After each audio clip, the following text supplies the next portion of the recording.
fills us with delight. Horror movies and fun they play. I want to go back there if just for a day.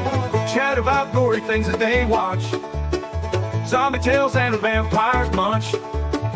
Slasher thrills and a ghost find prey. I want to go back there if just for a day.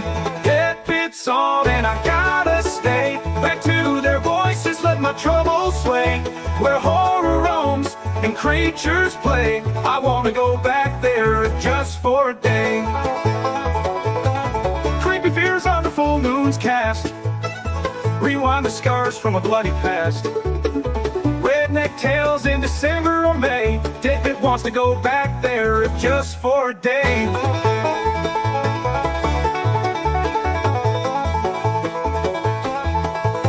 Laughter echoes through the night.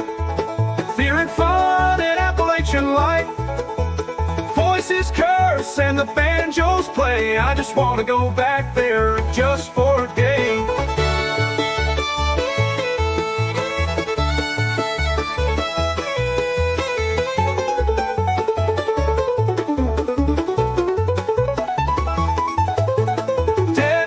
On and I gotta stay. Back to their voices, let my troubles sway. Where whole shit roams and the toothless play. I wanna go back there just for a day.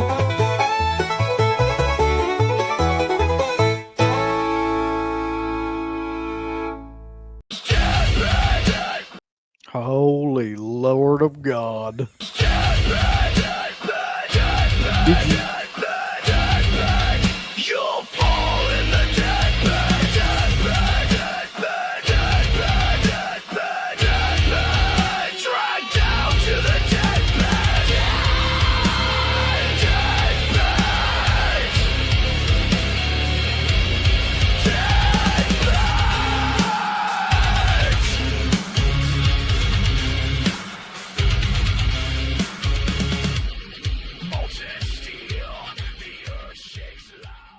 Yeah, Bulls technical difficulties. But That was your mic went limp. Fucking. it did. I had to do my thing to it, Bulls. I'd play with it a little bit, and it rose to the occasion. Had to sit on his hand and just mess with it some. Don't you hate I'm when just that sitting here happens? watching, all of a sudden it just fucking flops down.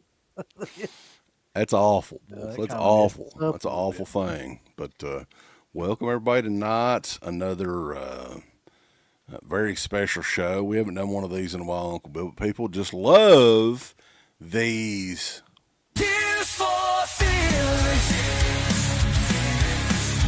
Tears for fears. I don't want to kill people, but you know. It sounds just like something WWE would do for like a new show or some velocity, something like that. These Tears for Fear shows are a lot of fun to do, and I know people in the horror convention scene are going to be watching this, and they know that we're right. Okay, you guys are making money. God bless you. I'm glad that you're making money off this shit, but we're going to be honest tonight. I'm going to tell the truth. I'm going to give my feedback on experiences that I've had with some of these people. And some may surprise you. Some may not. And the ones that we haven't met, we're going to rely on the lovely chat room. Right, Uncle Bill?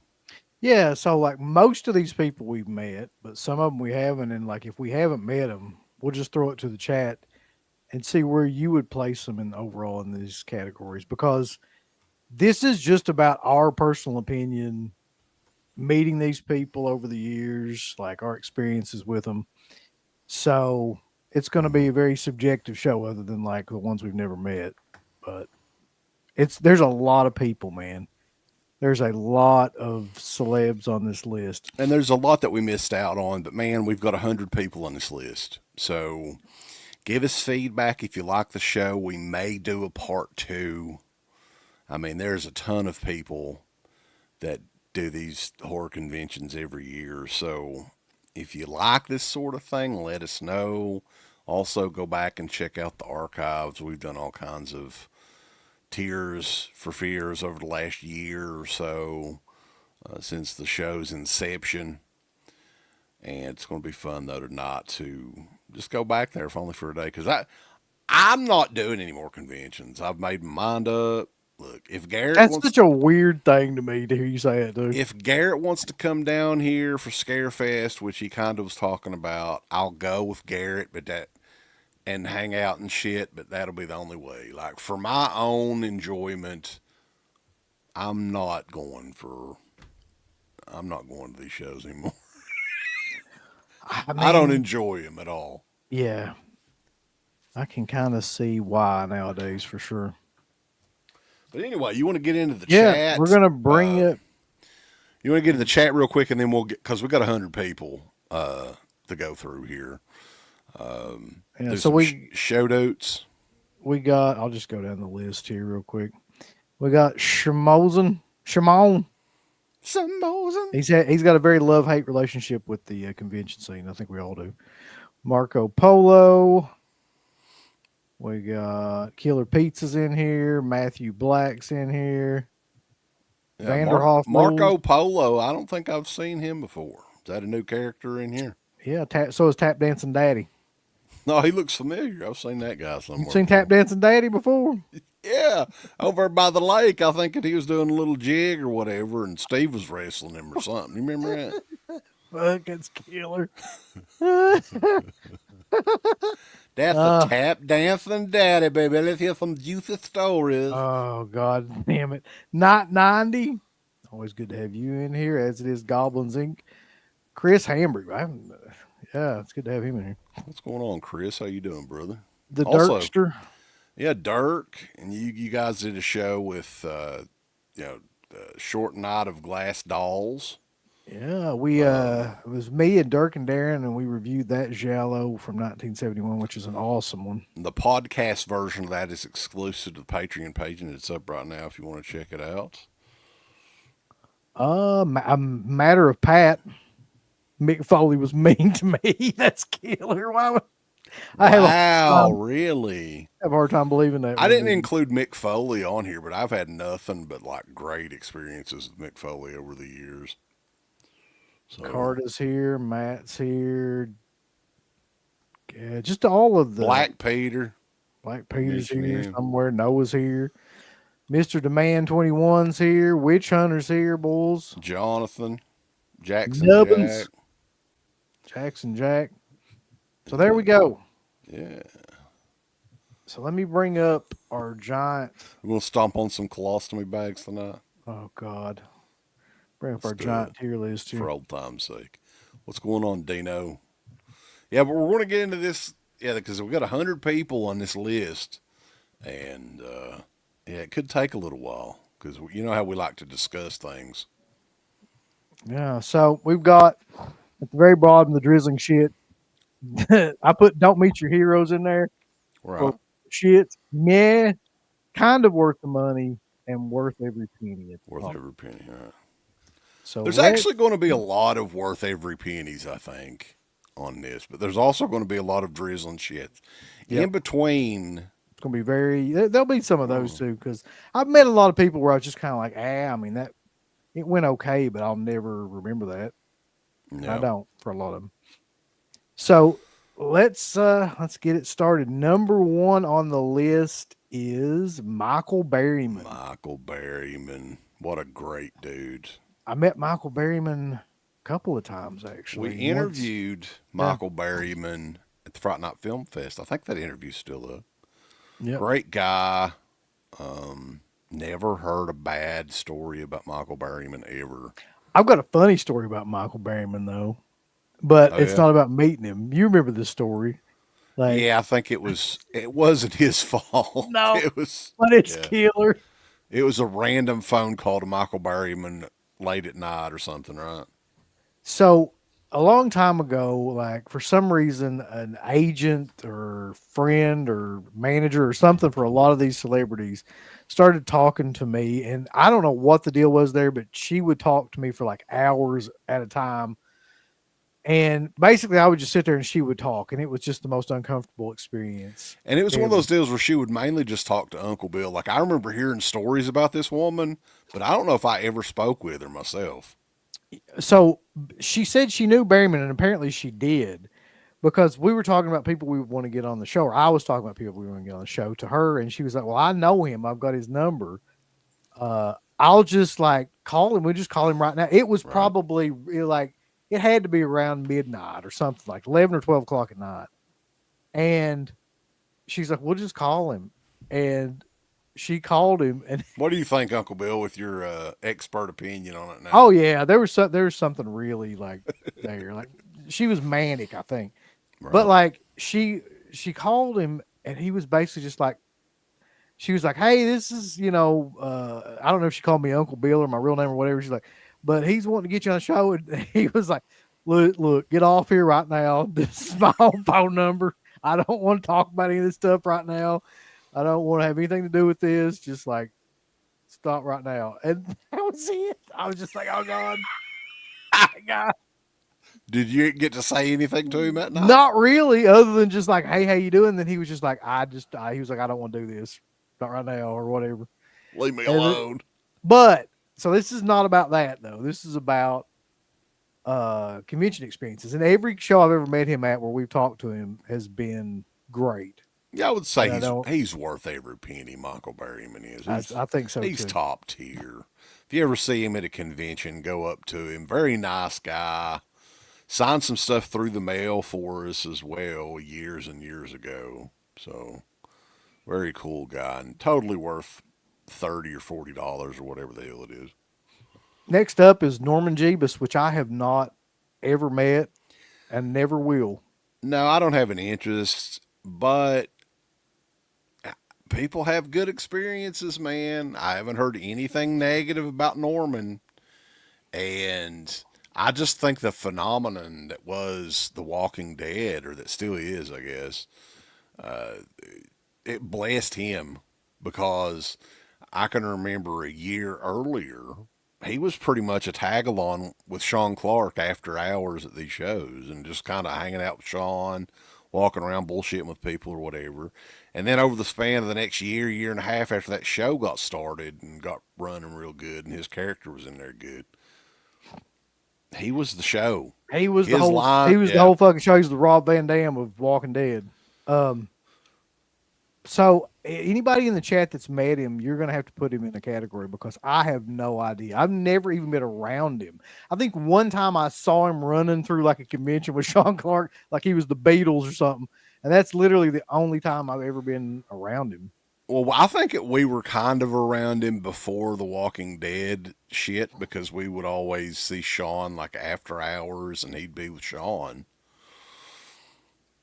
It seems like. I mean, but I didn't like what was he known for pre Walking Dead? Was it Uh, Boondock Saints. That was the okay? big thing he was known for before that. I mean, I like it okay, but I don't care. You know, who gives a fuck? But So a lot of people are saying he's really good. yeah, good to meet at conventions. I would give him worth every penny. God bless Norman Reedus. And he helped our friend Sean make all kinds of money too. Yep. All right, because I mean I don't know, so I'm going on other folks. So we put him up here.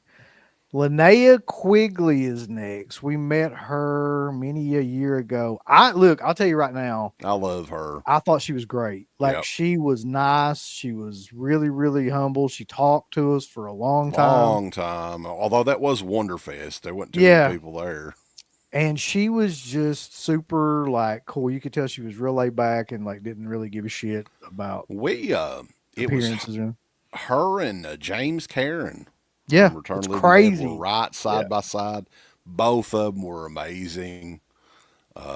Talked to both of them for a long time.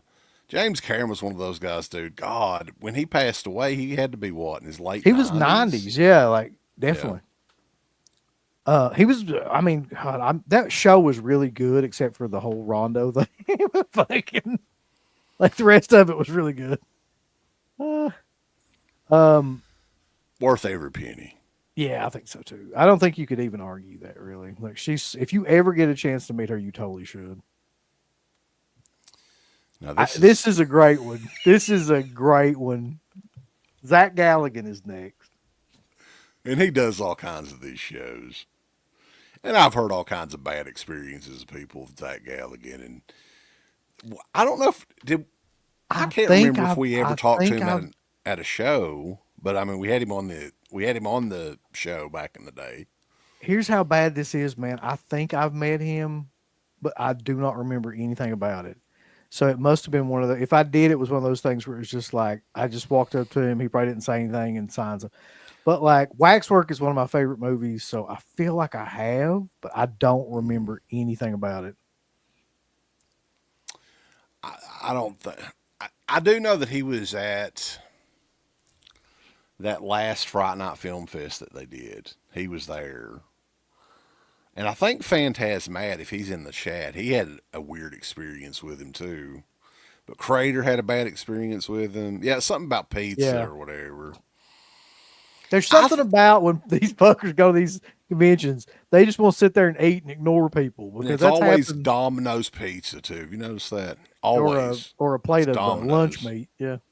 Domino's must I don't know if they're rivaling Little Caesars on cheapest pizza or what, but Zach Galligan is just one of those guys too that's just got a dry personality, very just straightforward. I don't think you're going to have a good experience. No, I don't either. Yeah. Where would you put him though? Yeah, I mean, I don't remember it. It couldn't have been that bad because I would definitely. Well, I don't think he's not a straight up asshole or anything, but I would definitely put him maybe in Don't Meet Your Heroes or Meh. All right. I'll do this just for Matt. Put him right there. Ken Foray.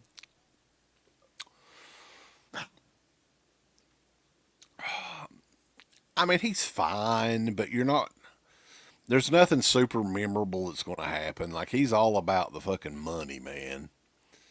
Yeah. He's on. Now, at this point, I think especially, yeah. Ken Forey,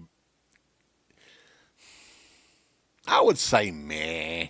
I'd say that's a good one for. Ken Forey was a nice enough guy, but there's nothing like spectacular about it really, and I don't feel like he really had any insight or anything into the questions that were being asked, and he just seemed to want to kind of roll along. And I remember one time when I met him, because I met him several times, he did take a picture and this was like 2006 or something, man, 2007 maybe, and he was like. This is way before, they charged money to take pictures. And he was kind of put off because I'd asked him to take a picture because he was standing by his table and there's nobody there. I just walked up to him and asked him if I could get a picture. And I just remember him acting like he really didn't want to do it, but he did. And it's he wasn't charging for pictures or anything. That's the part that got me. So I don't know. I just got a meh kind of feeling about him. Yeah, he's very meh. We met him at the first convention we ever went to too. And I just remember even then, I noticed how all about the money he was. Yeah, I mean, that's fine. It is what it is. I do not have any strong opinions either for or against him. I'll put it that way. Yeah. Up next is Nev Campbell. We have never met him, I don't think. No, I don't think I could afford to meet Nev Campbell. I don't know how much she charges, but I'm shocked that they ever got her to do conventions, and now she does them on a semi-regular basis. I know. Anybody in the chat had any experiences with Nev? I mean, she seems like she's nice. I don't think I've ever heard anybody say that she was a cunt or anything. Matt says she's very nice, does not rush. Okay. How much does she charge? Oh God, it's got to be $80 to $100 at least. Matthew, killer. I hope that story's true. Anybody in here met Nev Campbell that can attest, besides Matt in here, to where we should put her on this list? She seems like a nice enough lady, but you never know. I mean, back in the day, if she would have done conventions, I totally would have met her, right? But yeah. That was back in the old pricing days where she would have been $30 maybe or $40. Maybe, yeah. Now it's probably $100. I would say it would be, more. Yeah. No. You don't want to do that? It's like them raising prices on video games and shit too, man. I'm sorry, I'm not paying $100 for a goddamn video game. I ain't doing it. You're going to, buddy, because Nintendo No. and Xbox want you to now. No, they can kiss my asshole. French kiss it. Blah, blah, blah. Opinions. We're going to get to. We got a lot of these people on here. Jonathan Sonko, Herschel Gordon Lewis. We do not have on here, but I'm not a big fan of his movies. So, but we will get to most of these people. All right, so where are we putting them? I'm assuming I would say kind of worth the money, right? Because Okay, it's probably very expensive. very expensive. Yeah. Yeah. Up next, this one's an interesting one. Carter put up his super chat. Yeah. Super chat from Card. I heard she's nice. I never heard anybody say she was a cunt or anything. Yeah. That's just how he talks. You That's just have kind to of understand yeah. it. John Landis. Okay, I have mixed feelings about meeting Landis because when we met him, the one and only time we met him, a couple things struck me. Number one, he absolutely. I remember people talking about he absolutely would not sign anything like Twilight Zone related. And when we met They him, said that he in the was, line that yeah, day. he was basically just making jokes about everything. And he just there's something about him in general that struck me as just being super sarcastic and super like I don't know, arrogant maybe. But it I wasn't think that horrible or anything. It's just yeah, he I was don't know how to fine. Like explain we had two different occasions at the same convention. And the first occasion we just walked up to he was walking around as a fan checking stuff out in the convention hall and everything, and people were snapping photos. And we snapped a picture. I think it's on the Facebook page. You can check it out. I think it was like 2007 or 2008, something like that, Horror Hound weekend. Yeah. And then the experience with meeting him again the next day is actually on. This is a cheap plug here. You can get a copy of End of the Pit, the shocking story of DEADPIT.com. And John Landis is actually featured on the cover there. You see him? Yeah. Yeah. So, but he was fine. Like you saying, he was telling jokes, talking, telling jokes about hillbillies and shit like that. He really doesn't do a lot of shows either. I mean, that's one thing I'll say too. So it's hard to get a real good gauge on, what he's like. But if it were me, I'd put him in maybe above. I don't know. I don't think it's a super memorable experience that you're going to have. I mean, he's fine. He's a lot nicer than the next guy that's on here. Hey, this is killer. Okay, so Landis goes in mid. Tony Moran. You met Tony Moran, so you can speak to like this shit. Well, so I'm the only vote that counts in this then, right? Yeah, yeah. I mean, It's hot wrestling. Shit. Let's go ahead and put that motherfucker there. That's where he belongs. I think that he's of anybody in the convention scene, man. Of anybody really, he's the one that got the most mileage out of one small bit thing, and also is like the biggest dick about it for some reason. He couldn't just shut the fuck up. No, and he's doing signings at used car dealerships and haunted hay rides and all kinds of shit. So fuck him. He's a piece of shit. Just search Tony Moran on, and you'll know. You'll have a multitude of reasons why he's a piece of shit. We did actually interview him as well. If anybody wants to check that out, that is on YouTube too. But if there's one thing I can't stand either, it's people that think that their fans are marks. And he is like the prime example of like somebody that does that. So like the people that come up and give you money and all this stuff, you like talk shit about them. he's peacocking. Indie Phantom says.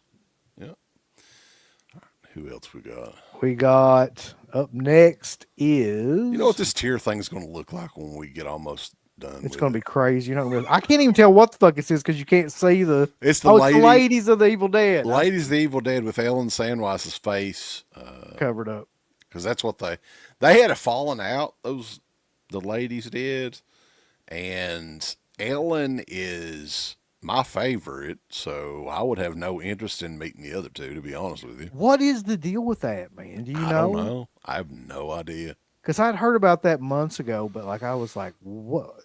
You just never would have thought that. When I met them, and up here and over here is like the Evil Dead sign poster that I got that they all signed. When I met them, like they were amazing. Like each one of them would have their own like story that they would tell you, or they would talk to you about a certain thing about it, and like they were just great, like really warm and friendly, and I don't know, man. Like they seem to get along really well too. I would love to know what that story is. Yeah, I don't know. I don't know if we'll ever find out. But yeah, Ellen does not do conventions anymore. I mean, it could be some sort of innocent thing, like she could be sick or something. I don't know. Yeah. But yeah, I think she's where would you put the other two? I mean, I thought they were both fine too, but they're just well, they were kind of a bargain then too, right? So they weren't charging. I wonder what they're charging now.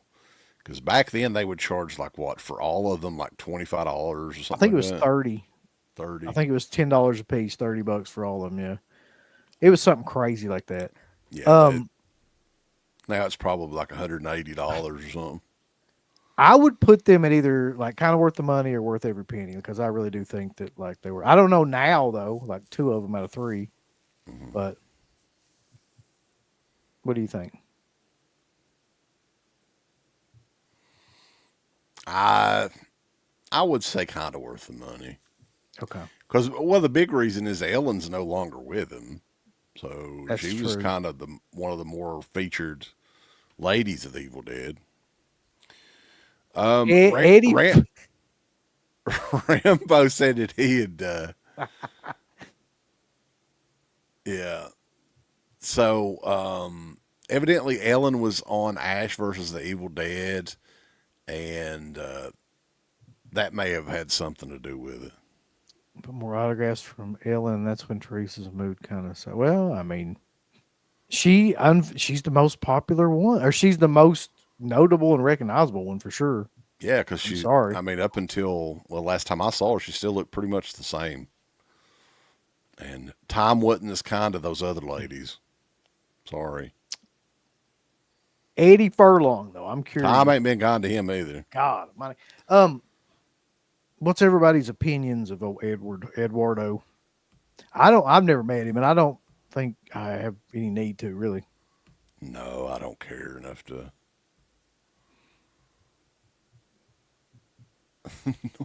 I've heard that there's different eras of him too. Like back when he was heavily into the drugs, like he was awful, and nowadays people say that he's really, really good. So I don't know. Yeah, I don't know either. I mean, I would say he may be a good one for Don't Meet Your Heroes, just because if you're a big fan of his, and even if he's not a dick, you could get to experience what kind of a fuck up that he is, or that he was. I don't know. Hopefully he's got his shit together. I don't know. Wet Movie, who we all know, like knows these people and knows them pretty well too. Yeah. Scott Goldberg did a movie with him and said that he was great. And that was like in the last couple of years. But we got a good. I don't think he's going to be bad. I think we just put him. Yeah. Okay. I mean, I don't know. It's fair. Yeah, it's fair. Jeffrey Combs, I have met on several occasions from Reanimator is next. And he's pretty great. He's a cool dude. And my dad met him because he really loved Reanimator. And he was great with him too. And I just remember like he was super nice. He was super calm and kind of like laid back too. Yeah. And he talked about Reanimator. He talked about like From Beyond to me. And like, This was back when I don't think anybody was at his table. There's a picture of me talking to him, and there's no one else there. Like this is like probably, going on 20 years now, but still. Well, you met him at that the horror Fondo 4 show too, I think. Yeah, that's where that picture's from, I think. Oh, okay. Yeah. Yeah, I'd say he's kind of worth the money. I don't know. You're not going to have like a lifetime changing experience with him. But no, he's very like straightforward and kind of dry, and it's not going to be like super, what's exciting. up, Patreonus? But I think he's great. So I'd probably put him in worth the money too. PJ Souls from Halloween and Carrie and all kinds of stuff. She's top tier, in my opinion, man. Like, we had interviewed her. She was great. Mm-hmm. Holy shit, what a great interview, right? Yeah. And then a few months later, we met her at Scarefest. And genuinely, like, she totally remembered us and gave me a hug. There's a photo, signed their shit for free. And that don't happen anymore, man. That doesn't happen. But our experience aside, she's great with everybody. Anybody that's met her. And I think that that's how everybody should be. Because she has done a lot of stuff over the years. Whether it be Halloween, Carrie, Rock and Roll High School, lots of more recent stuff too, like independent stuff. I think she's worth every penny for sure. I spent the majority of time at that point talking to her about Rock and Roll High School because I was like super into the Ramones. And she was like really, really cool about talking about that. And then talked about Halloween, of course. Like, I agree with you. Like, I think she's probably one of the best in terms of energy and like fan interaction, stories, and the fact that she remembers people too. Yep. So I'll put her up in the top, worth every penny. Oh yeah. Up next is this is fucking hilarious. One of the funniest ones ever, Miguel A. Nunez. Yeah, to me, and people are like, well, I know where the next one's. Okay, here's the thing. Miguel Nunez is not a fan of horror movies. He's not. He thinks that he's way bigger of a star than he actually is, so he thinks that he's above going to these shows. And the experience I had with him was shitty, for sure, but I do think that it could have been worse. So I didn't meet him. I've never met him. That's how bad it was for me to watch. Is I was just like, I never need to meet this guy. But like, to me, what the category that I think of when I think of my experience with him is don't meet your heroes, because he's not exactly my hero or anything. But his character in Friday the 13th Part 5 was my favorite. Like, that was my favorite character in the whole movie. And that changed really after that. I mean, yeah, I could see. But I don't think that he's a flat out dickhead to people when you meet him or anything. I think he is. I really do, man. Like, I think that's one of the top 3 worst experiences I've witnessed. Just how he was just so fucking dismissive of everything and on his phone. Like, you don't do that. Well, he wasn't very. Yeah, he just wasn't saying. He was on his phone. I think what had happened is I walk up there, he gets the phone call at the same damn time or something, right? I don't remember exactly what all went down, but yeah. I do remember, like, he took the phone and hid it behind his back and took the photo. It was like, thank you, man. Yeah, and he had an interview. It was one of the funniest interviews I've seen where he was just like, I'm getting off here, bye. Yeah. Just fucking laugh.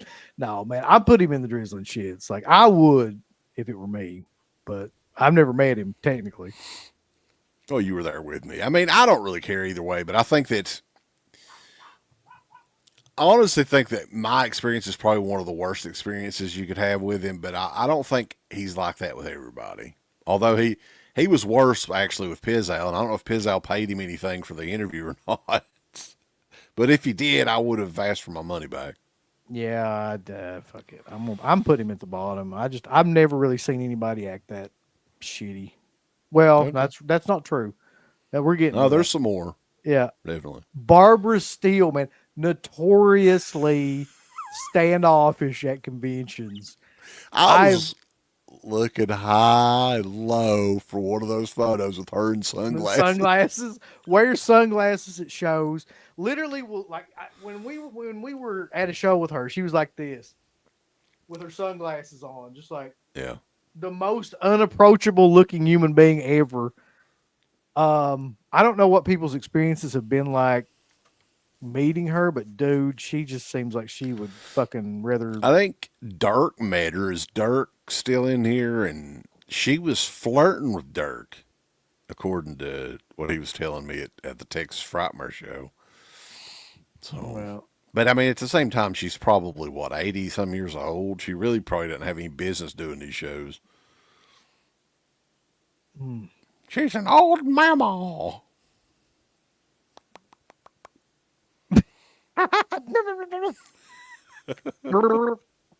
Dirk could have got him a piece of Barbara Steele, boy. He could have bragged about that. yeah, that'd been a killer story too. She's- Like, so you had sex with Barbara Steele? Yeah, I sure She's did. 87 years old. She's 85 years old. You have to go buy him some fuck water, Bulls, right? What's fuck water? You don't know what fuck water is? What's fuck water? I'm not Like- going to promote it anymore, but it's just think about it. She's 87 years old, ladies and gentlemen. You're going to have a lot of that. I don't know. I don't know. Where do we put her? We need to. I would say, meh, or don't meet your heroes. Okay. Oh God, man, I miss this dude.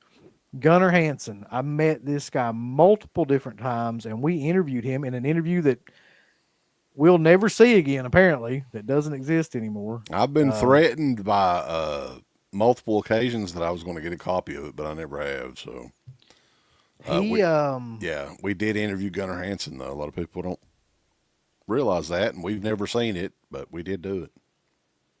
He was a very quiet, introverted seeming kind of guy, but also like very nice, very kind, and very like warm to be around and like talk to. Like didn't rush anybody.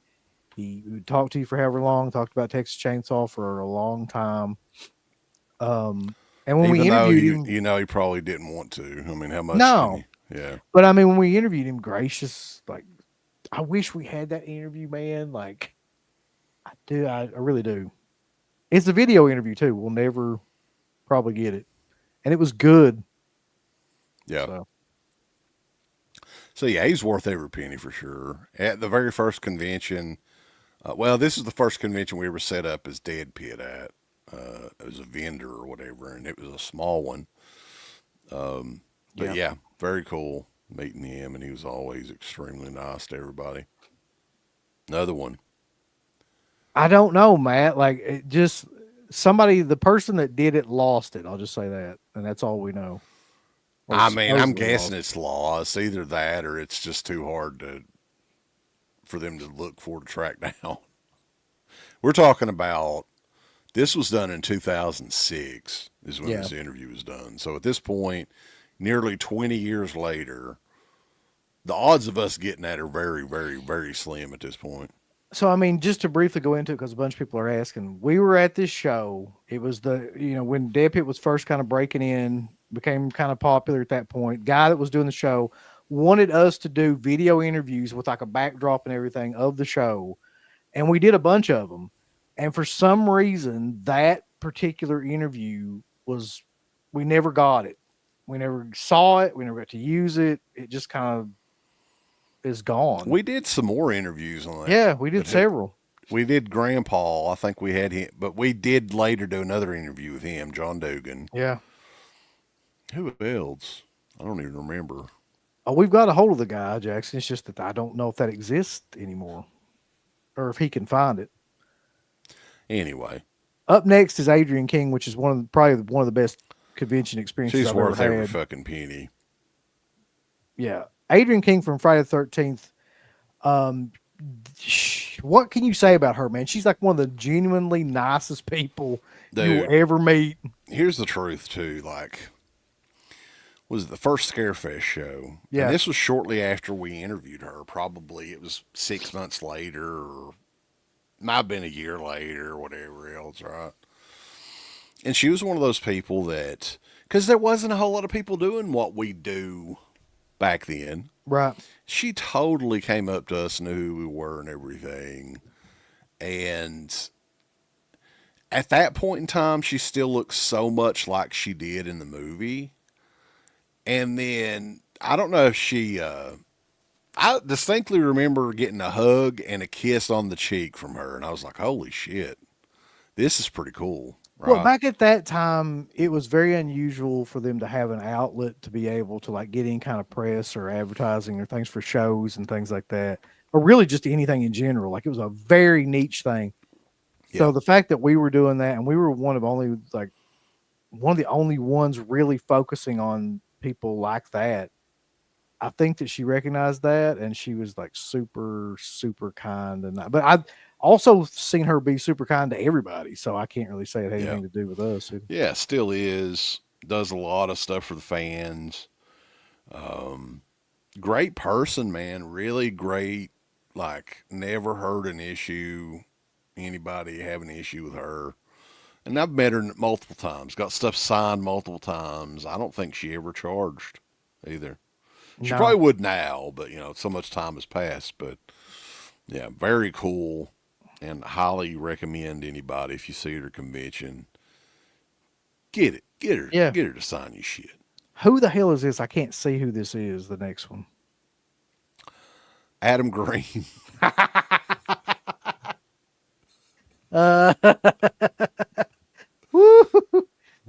Oh, I don't know because I'll never find out. So He's good with fans, though, man. Like, we kind of witnessed it. He was at that Whorehound show last year. I mean, if you're a fan of his shit, I'm sure he's fine to meet. He's a little dude. He's not going to. oh god, I wouldn't walk out my front yard and meet that motherfucker. To be honest, if he was out there like, oh, come on here and say hi to him. You would cross the street and meet him. I have no interest. But for the people that do, I don't know where you want to put him because I don't care. I think he's good for man because who gives a shit? Exactly. Adrienne Barbeau from The Fog and Creep Show and Escape from New York and all kinds of fun stuff. Met her many a moon ago and have. Yeah, I don't think for me Adrienne Barbeau is the top tier, but she's like next to the top. So I would say that she's kind of worth the money. Yeah, she's very nice She's from what I fine. remember. She doesn't have a whole lot to say from what I remember, but she's not, she's not going to look at her phone. She's not going to stare at like other stuff. She's going to be present with you in the moment and talk about whatever like you want to talk about. Very welcoming person. We do have 181 people in here, so I appreciate all you guys coming in for this. And if you like it, thumbs it up, finger bang that like button, and do all that you need to do. We appreciate it. One of our favorite people in the world is up next. Madman Mars himself. Yeah. I see this is weird though, man, because like for us, this is a different kind of thing because I mean, he really, really liked us because you were the one that contacted him, got him doing shows. I mean, it was kind of like, or got him doing interviews, then he started doing shows. So we had a whole other kind of relationship with him. Right. But I mean, Madman is like, he's a fan too. Yes. So he's a horror movie fan, if people don't realize this. And he is probably the one guy that I've talked to the most over the years. Just one thing after another. We had a fan commentary with him on it, video commentary. That's the only one that we've ever done that way. But, we did set up with him at a convention one year, and he's great with everybody. He really is. He's just a fun character. He's almost got the personality of like a wrestler or something, right? He Like does, yeah. He's got his big axe with him, wearing his cut off shirt and everything. Now, he's a bit older now, so I don't know if he's doing many shows, but I think that we're a little bit biased here, but I would say that he's definitely worth every penny. If you're a fan of Madman, you're not going to be disappointed. Yeah, you have to understand, like, you have to be a fan of that movie, and like, but he does make weapons and shit like that too. So like a lot of times he'll have that stuff at his table, so you'll get a picture with him with like an axe or something like that a lot of times, or some kind of craziness. And he's super like, I don't know, gregarious guy that loves to talk to people. So I don't know what. And loves to do the growl. Yeah. So for that kind of thing, definitely Paul will go up there. Now this is going to be an interest. This will be an interesting one. A. Michael Baldwin from Phantasm is next. Oh shit! I love Phantasm, but man, like this guy, he's kind of similar to Zach Galligan, I think. He's very similar to him. Yeah, You're right. personality wise. We interviewed him too. And I remember that he kind of like was pissed off at me in the interview because I was making fun of the CGI or something in one of them in Phantasm 4. Do you remember this? No, I don't remember this at all. What did you fucking say? I don't know. He was like I don't remember exactly, but he got upset a little bit, right? And we had met him after that at shows, and he was one of those guys that absolutely act like he had no idea who we were at all, didn't care. You know, I think that he was charging $25-$30 an autograph back then too, when everybody I do remember he was really high for no reason at that time.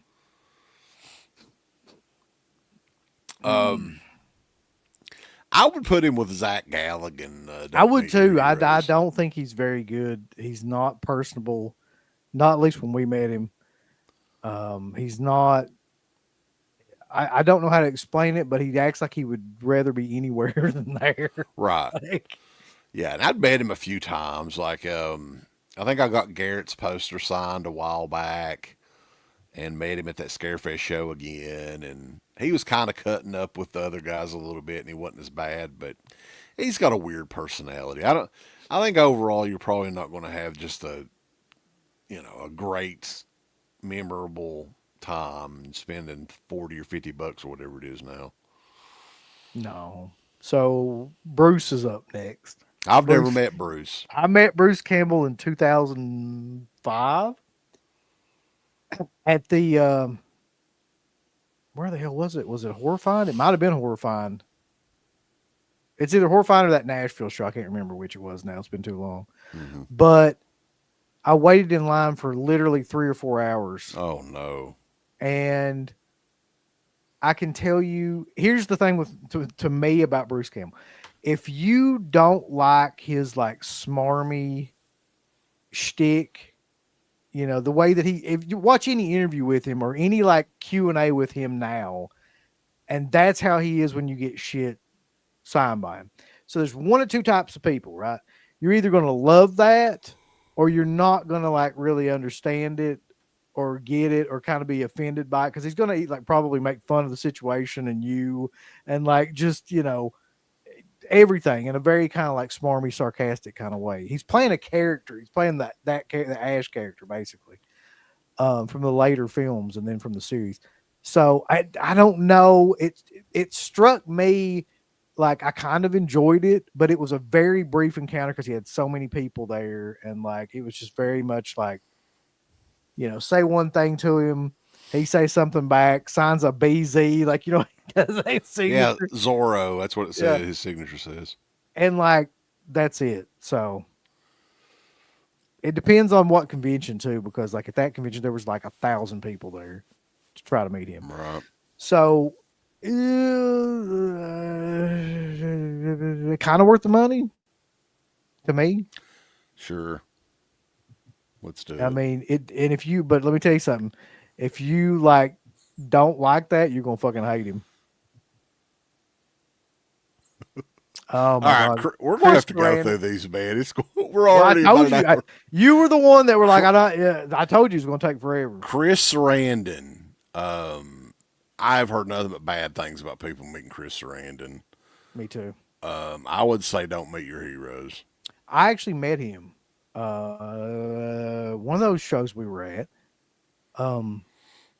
Got something signed. I don't think he said a word, but I don't remember it being like horrible or anything like that. You know what I mean? He didn't punch me in the face. But I don't think he gave a shit at all. And everything I've heard of him from him is just like he's very just dismissive of anybody that comes up. So I would either put him in the bottom or probably in Don't Meet Your Heroes. God almighty. This next one. So for so many different reasons, dude, like she is amazing. Barbara Crampton from Reanimator, From Beyond. Met her, and I just remember like, how can this woman like be this nice? Like, she was just the best person, super nice, like super friendly. Talked forever, and like, you know, there was a little bit of a line there to meet her and everything, but she was like so great, man. Yeah, I'd say she's top tier. She's worth every penny, and she's still gorgeous as ever too. Jeez. Yeah, she just seems like she's the type of person you could put in any situation, and she would just adapt to it and just be like happy to be there. Yeah, yeah. You got it. They're still amazing too. Jacob's Wife. I'm God, check that out if you haven't. Another person that I was just like, Jesus, dude. She's very cool.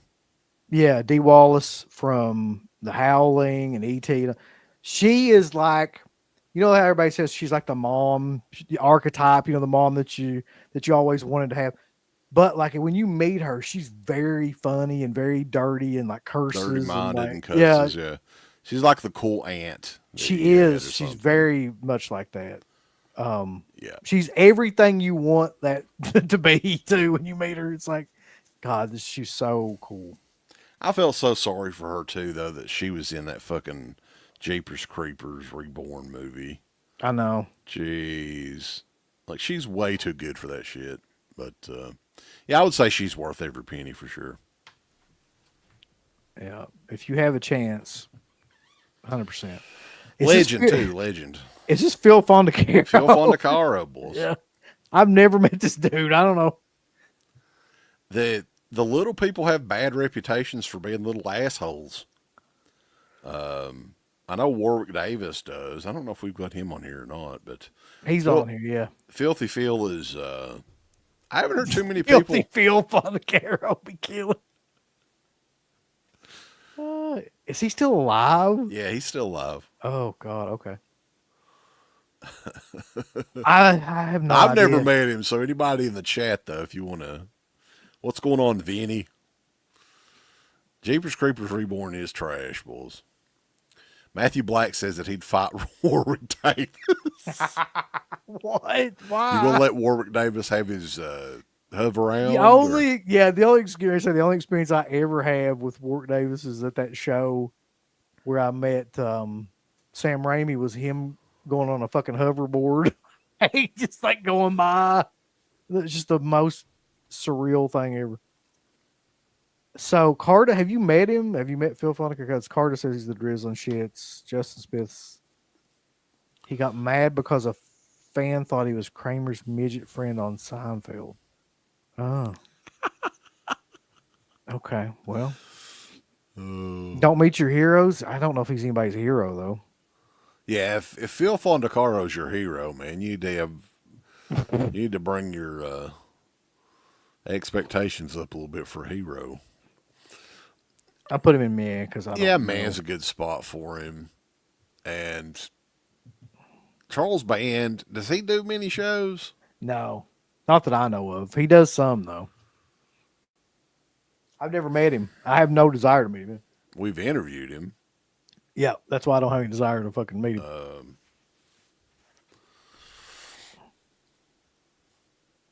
I would put him in meh too. Who gives a shit? I would never pay him. This is exactly what I imagine this would be like too. Talking Charles Band's Right. like talking to a used car salesman. Yeah. Probably similar to Lloyd Kaufman as well. I've never wanted to really meet Lloyd Kaufman.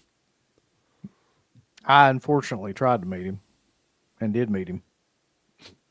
Yeah. Okay. Joe Dante. Where have we ever been where Joe Dante was even a fucking guest? Well, he's been booked several times, but he always cancels. So,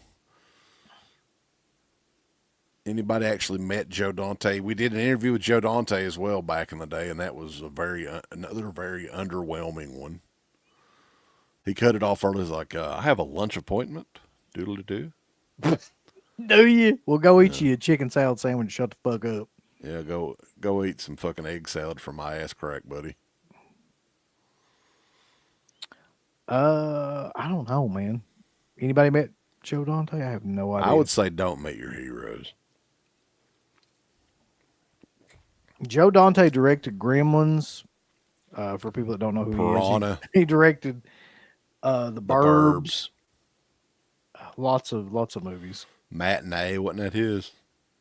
He did like all kinds of like just random shit. I think he did Matinee, didn't he? Was that Joe Dante? Yeah. Batteries not included. No, he didn't. He didn't. I don't think he did that. Maybe he did. Looney Tunes back in action. There you go. The Howling. Yeah. Joe says Suspirian Night says Joe Dante barely talks on his own podcast. All right. Bad dick energy is right. I really do feel that too. I'm gonna assume you're probably right, and we'll put him in here. Okay. God, Corey fucking Feldman, man! If anybody has ever built a career later in life out of bullshit, being the drizzling shit. God, what? That's one guy that I have never ever like. I'm a fan of a lot of his movies, but I have never thought twice about ever wanting to meet that fucking guy. No, Ever. Everything about his presence, and everything about him just makes you not want to meet him. The drizzling shit. Yeah, I have no desire to be sucked into the Feldman web of shit. Danny Lloyd, he only did one convention, didn't he? I think he may have done a couple since then, but not very Okay. many. And it was one of the weirdest experiences I ever had at meeting anybody at a convention. Because back in that time, I think he still might, he was a teacher, like a college teacher or professor or something like that. And he wanted to keep his whereabouts kind of unknown where he was, right? Like there would be a gazillion people trying to fucking meet him or something. I probably would have just not done it then. Right. I mean, that's my recollection of that meeting. We met him kind of together, and I just remember trying to talk to him, and then let's just call him the organizer was there with him and was just like, okay, you guys just move it along. We're not talking about We're that. not talking about it. And it's like, well, then why is he here, man? Like, what are we doing? I think the deal was that's what they were saying, that he was signing for a charity or something for that one day, but who knows? That whole thing was just weird to me. It kind of was off-putting. I would put him in meh. Yeah, totally meh. Argento. Well, Argento. number one, Yeah. we've never met Argento because he's never been anywhere close to us. But number two, he doesn't speak English, does he? Like, or barely speaks English. Like, so I'm not sure how that would go. I would say it would go meh. Because for one thing, Yeah. if he actually showed up, there's going to be a shit ton of people in line, right? You're not going to have that memorable experience anyway. And just the fact that he can't speak English that well, what the fuck you going to say to him? Bakalava. You going to play charades with him? Yeah, like, you are killer. Shows copy of Suspiria. I like this a lot. This movie's killer. So let's say meh for Argento. Be like, buddy, I love Poopy Avaldi. I'm on Team Poopy instead. Well, sorry. I don't know how that would Sorry, go. Dario. You shit So in. really, we're using me as kind of default too for people that we've never met or don't know anything really. David Naughton. We did meet David Naughton. Did meet David Naughton. It's the most underwhelming thing ever, too. By the way, I would say he's another one he wasn't a dickhead or nothing. Didn't he get in some sort of legal trouble or something like that? yeah, there was a whole story behind that I don't want to get into because I don't want to get sued. But like, needless to say, he's had some issues. He's had some legal issues. Yeah. Man, honestly, I think he's another one that's meh. He's like, I don't think he's me. I think he's don't meet your heroes or below. I think he sucked. yeah, I wouldn't disagree with you. Just move on. Oh my god. We're fucking dead on this one. We're never look. Hey, Yeah, I know. look. The experience that I had when I met her back then was fine. She looked like she looks in that photo. She looked like Danielle Harris. This was pre-face stretching and swollen asshole lips, Danielle Harris. Danielle Harris. She was fine. She was fine then, I think. Yeah, I guess. Like, you know, it's one of those things where I know I would meet her. I don't remember a fucking thing about it. But she wasn't me. I took a photo for free. Autograph was $20. You know, she was fine. She was fucking cute as hell. Still looked like Danielle then. What year was this? Like 2008? Yeah, it would have been. Dude, I don't know. I don't know where I'd put that experience. I'd put Funny it in story. Go Friday ahead. Night Film Fest, though. This is hilarious. I may have talked about this before. I can't remember. Back then, I didn't have a driver's license or anything. But Ken Daniels, the promoter, is like, hey, would you want to drive Danielle Harris around and take her to get something to eat? And I'm like, fuck. Do you remember me telling you about this? I was like, I fuck, do, I can't yeah. fucking drive. That- I was like, yeah. But, yeah, that would have been a fun story if that would have happened. But she's a very interesting person to me because on the one hand, she always seems very stuck up and distant, and on the other hand, like she talks about her asshole almost every week on that show or whatever. So it's quite a dichotomy for me. but I think with fans at conventions, she's always fine. You're not going to have the most memorable experience of all time, but she's not going to be mean to you or anything. Mozart's ghost said, "You should have said yes and made her drive." Won't you drive me around, bitch? All right. We putting her in meh. Is that what you said? I don't care. Like I like Danielle Harris, especially All back right, then. let's put her up here then. I don't give a fuck. But yeah, We talking of 2025 Danielle Harris. I just like to think that version doesn't exist. Is that Dick Williams? Yeah, from Friday the 13th, Part 5. Part 5. I met him. I don't know if you've ever met him. I don't think I did. No. He's the prime example of he was fine, but I really don't remember anything about it. I think he had his severed head from Friday the 13th, Part 5 at his booth, so that was kind of cool. But yeah, I think he's another one that's kind of meh. Okay, I think that's fair. He seems like he would be. Yeah. Dick the Brick Warlock. I think he's worth every penny. I do too. He is also from, where is he from? Like Tennessee or something? He's a Southern guy. I Tennessee. know that. Yeah. Yeah. And he's like very, that kind of like, likes to talk about stuff, Southern kind of guy, super friendly, super nice. You talk to him about stunt work all day long. He loves to talk about that stuff. Yeah. Yeah. You'll never have, and he still does shows, man. I don't Yeah. know how old Dick Warlock is at this point, but Jesus Christ. He's one of those guys like fucking Leslie Nielsen. He's looked like he was 70 years old for like 40 years. That's true. But he was super nice to us, man. Yeah. Eli Roth is next. We met Eli Roth finally, and it was the quickest experience of my life. I'll say that. Well, to What be the fair, fuck? that was a photo. That was a photo op, though. Look, I'm gonna bust a lot of people's bubbles on this shit that have listened to us for years, but the truth of the matter is that guy, if you compare him to a lot of these other celebs, number one, he's a huge fan of the genre. Number two, he's very outgoing. He'll talk to you about like horror films and stuff like that. Watch what you say, Uncle Bill. Oh shit. No, I mean I'm praising him.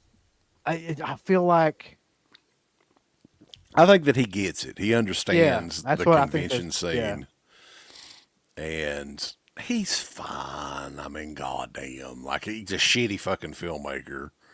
But to meet at conventions, I've never heard anything like I think that bad might about be him. the only. He should just do conventions. He should not make any more movies or shitty TV shows or anything. He should just go to conventions and talk to people about horror films and like be, I don't know, a commentator over films or something like that. But What do you his want to gig. put him at? I'd put him at kind of worth the money, to be honest. Okay. I know that's fucking crazy, but I really do think that. This little nerdy kid from Terrifier. Yeah. I thought we needed to put some more like modern people on there. And he's at every fucking convention nowadays, so he's one that's looked like he was like 10 years old for 10 years. Elliot's. I guess he'd be killer because why wouldn't he be? He's not Yeah. going to be a prick, is he? I wouldn't think. No, I think that he's always. I would rather meet Lauren Lavera Giraffes. than him, but if I was going to meet somebody from Terrifier, it would be her. Especially if I was going to pay for it, I would get at least close enough to smell her. Yep. That's a lovely fragrance you have on, Lauren. Let me ask you a question though. Do you think he's worth money? Like it's worth every penny? Like, If you're a fan, that's okay. not just for us. It's just for like the fans in general. All right, let's put him at like what? Kind of worth the money or worth? I don't know. Elliot Page. I guess, man. He seems like a nice. He seems like a cool. He's a guy. nice little boy. All right, I hate to be the bearer of bad news on this next one, but like, I don't think Elvira is a good person to meet. I do not think she is, man.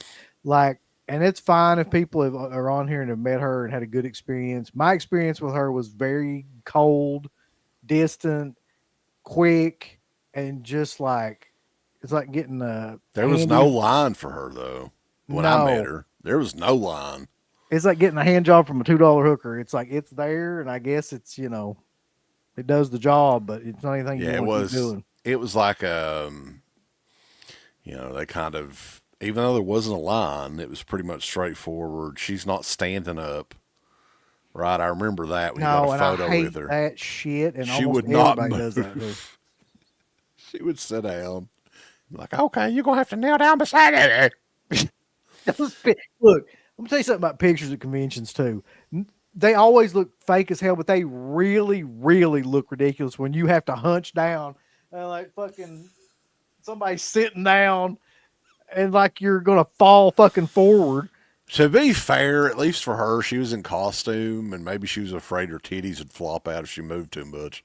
She's just a prima donna, man. Like that's that's to me is what she is. One thing that I do remember though about this is her handler, her assistant or whatever.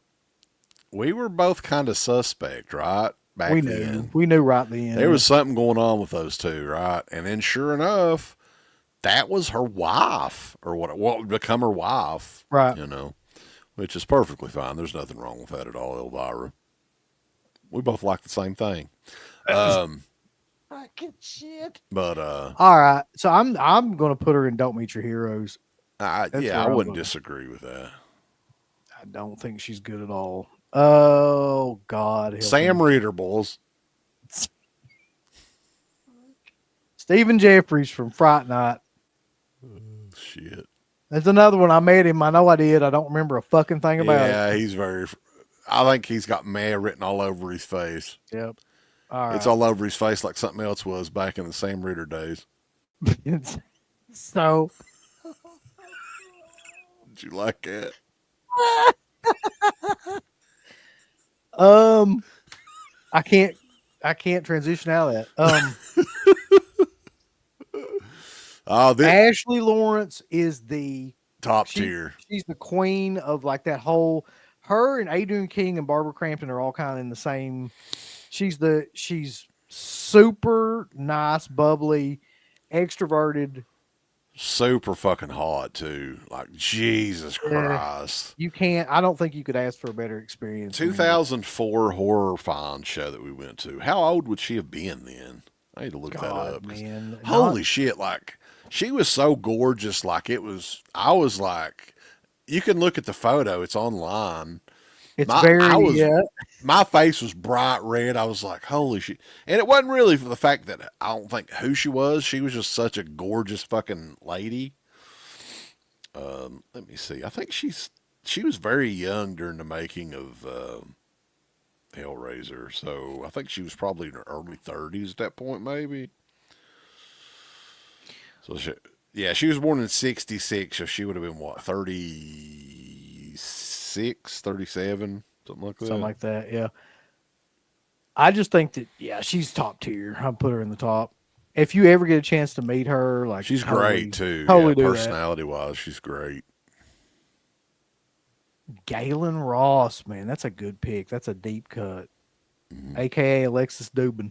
She finally lightened up and admitted that she is also Alexis Dubin that did show her titties in Madman. Well, I met her at the first show we ever did, right? Yeah, that was the only place we ever met her. I don't remember a fucking thing about it. She's not a fan. We haven't had any experiences otherwise with her, I don't think. She doesn't do many shows. To give you an idea, too, like I remember Gary Clark, I remember Joe Pilato, I even remember Scott Reiniger. But I do not remember the interaction with Galen Ross. I remember Ken Foray at that same show, but I do not have any fucking recollection of like what the hell we even talked about at this point. Of course, that's been 20. I don't think we talked about anything. There was a line. I don't think much was said with her. But I mean, she wasn't a bitch. No. I don't remember that, but it's very probably meh. Andre Gower might be one of the nicest human beings in history. Yeah, he's totally worth every penny. I mean, from the Monster Squad, the main kid from the Monster Squad, if you remember. It's a deep cut, but he was the only celebrity guy that I talked to at that last Horror Hound show. And he recognized me and he was like, "Hey, how's it going and everything?" And, great guy. Awesome guy. Another awesome guy, in my opinion, is Nicotero, man. Like, we ran into him in 2004 when he was signing shit for free, and he seemed like he was super nice then, and he always kind of seemed nice. So, yeah.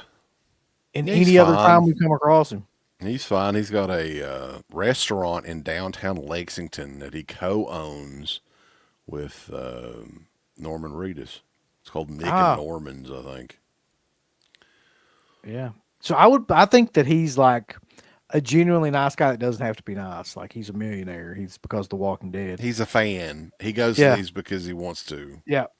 That's another great part about him. He's definitely a fan. He's a monster kid too. So that goes over big with the fucking Wonderfest crowd. He's up for Monster Kid of the Year. Who is the next one? Orange and Gillette. Holy shit, dude. Friday the 13th, part 2. Tater Sack Jason Unmasked. This guy's a fucking douchebag. He's a fucking. We both had similar experiences there. In terms of meeting him, which was like, you walked up to him and he was just like, you try to talk to him, he looks away and just kind of like ignores you and then asks if you want to buy more shit. That's basically what happens. I would say he's the drizzling shits. He's a fuckhead. Yeah, I wouldn't go up and meet him because, for one thing, for many years he claimed to be the only Jason in part 2. And that's what led to him and Steve Dash kind of going at it in a legendary fucking interview. It's on the Patreon page with Steve Dash. It's fucking hilarious. Who I think he's on this list too somewhere. I'm not mistaken. I had to include him. I hope you put him in here because that'll be great. Because, dude, like, Yeah, Warrington is one of those guys that he got away with like stealing money from people based on kind of lying for a long time about his role in that movie. Mm. And I'm glad he finally got somebody called him out on it. Jamie Lee Curtis is next. We met Jamie Lee Curtis, man. That's hard to believe. What, Ooh, 2014? Yes. And so here's the thing, man. I know some people probably didn't have, and people don't like Jamie Lee Curtis now, like some of the political stuff or whatever else. But if you go by that one convention, the only convention that she ever did was the one that we was at in 2012. Yeah. She was worth every penny at that show, in my opinion. I think so too. She was like, I mean, she had props and shit. It was trying to like be interact. It wasn't like she was just off in a corner. This was an all day thing. Every autograph got signed.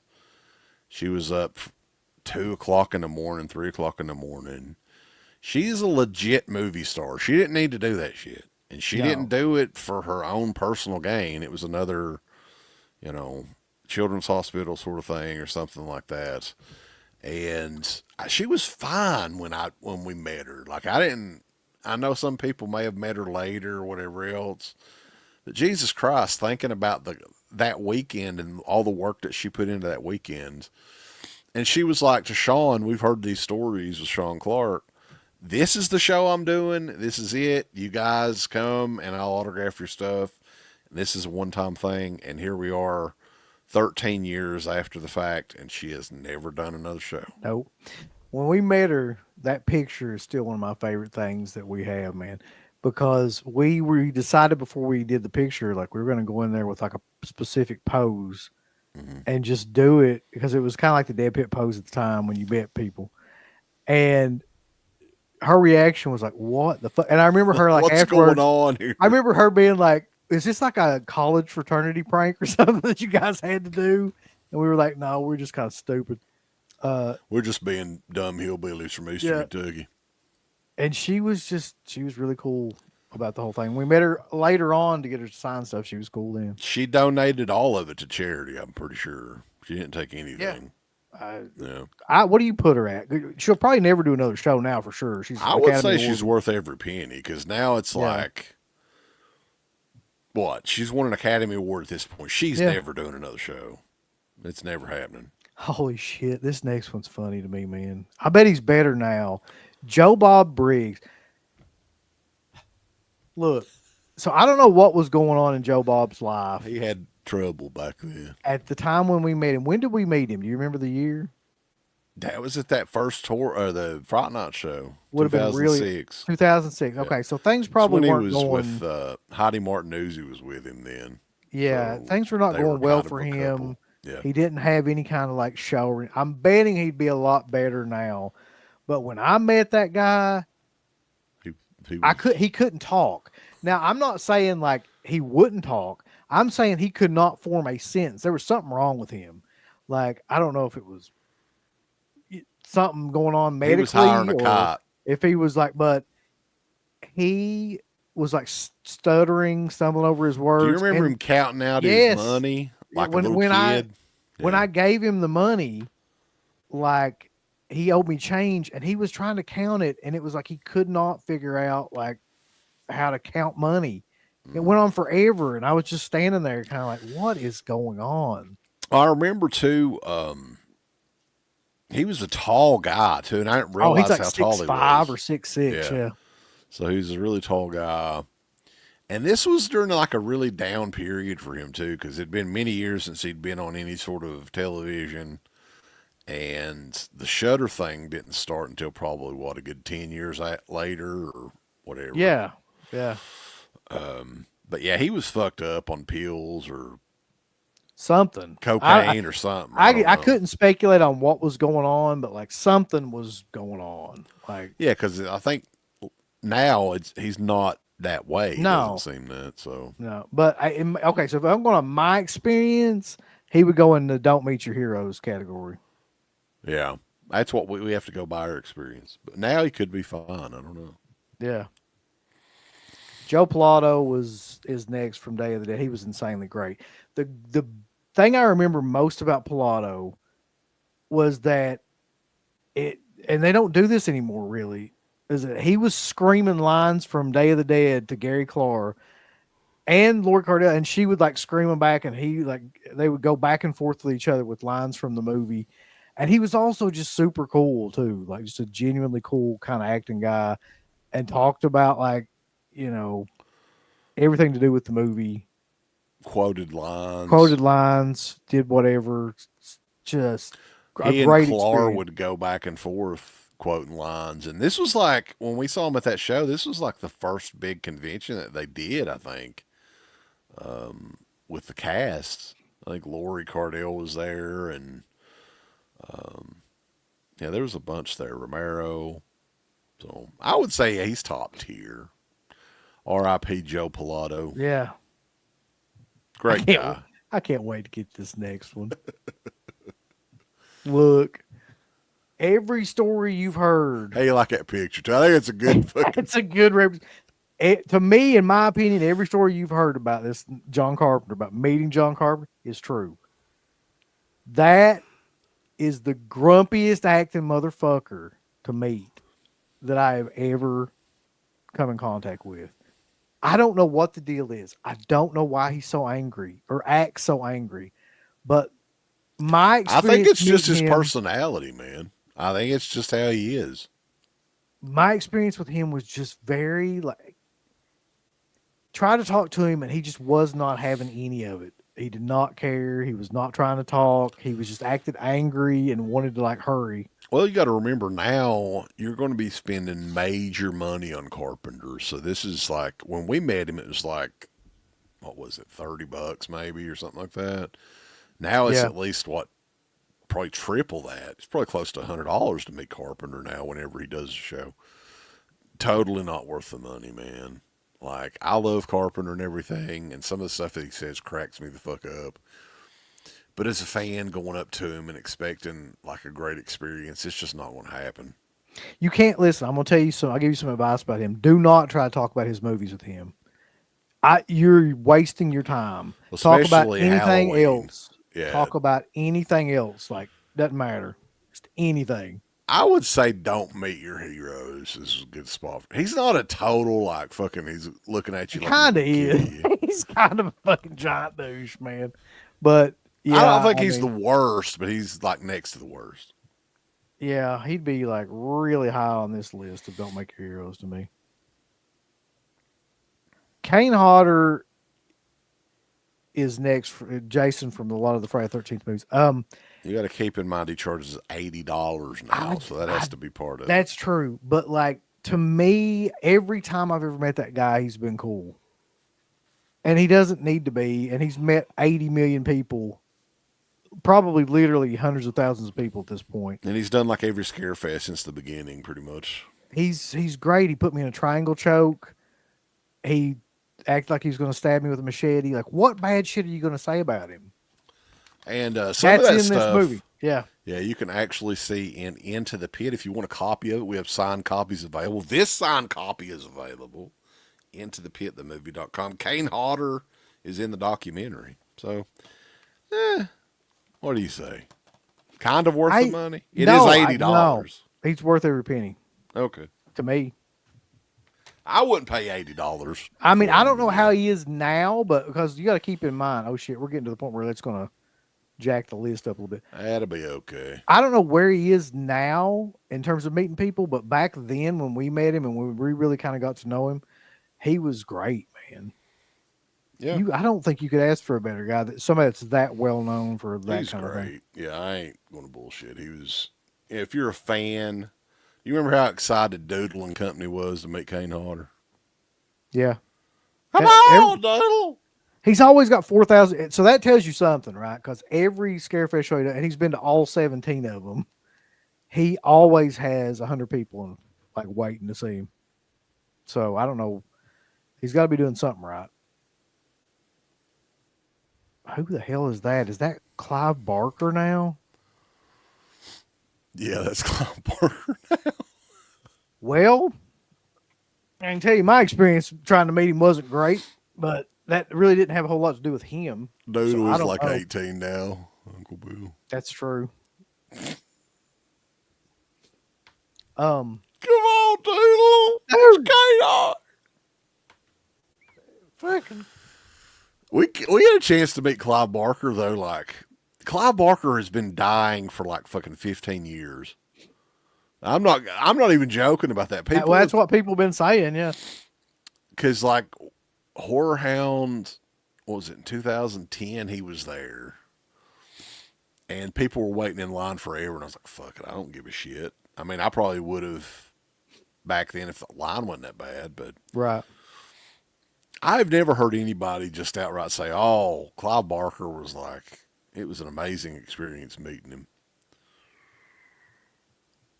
I don't think I have either, to be honest. Now that I think about it, like, I don't know that he's done a lot of shows, but I've never really heard anybody talk about a great experience meeting Clive Barker either. So let's just put him in meh. All right. We got to go through some of these people. Linda Blair's the next one. I had a fine experience with Linda Blair. All right, A lot of people haven't. Yeah. Here's the thing. We're kind of biased on this because, like, the guy that ran the convention introduced us to Linda Blair and was like, "Hey, these guys, whatever." And she signed shit for free and was super nice to us because I think she thought we were somebody. I don't think that, like, a lot of other people have that experience from what I can gather talking to other people, but our experience was really, really good. But if you want to talk to her about poodles and shit, she'd be more than happy to do that. Yeah. German Shepherds and Cocker Spaniels.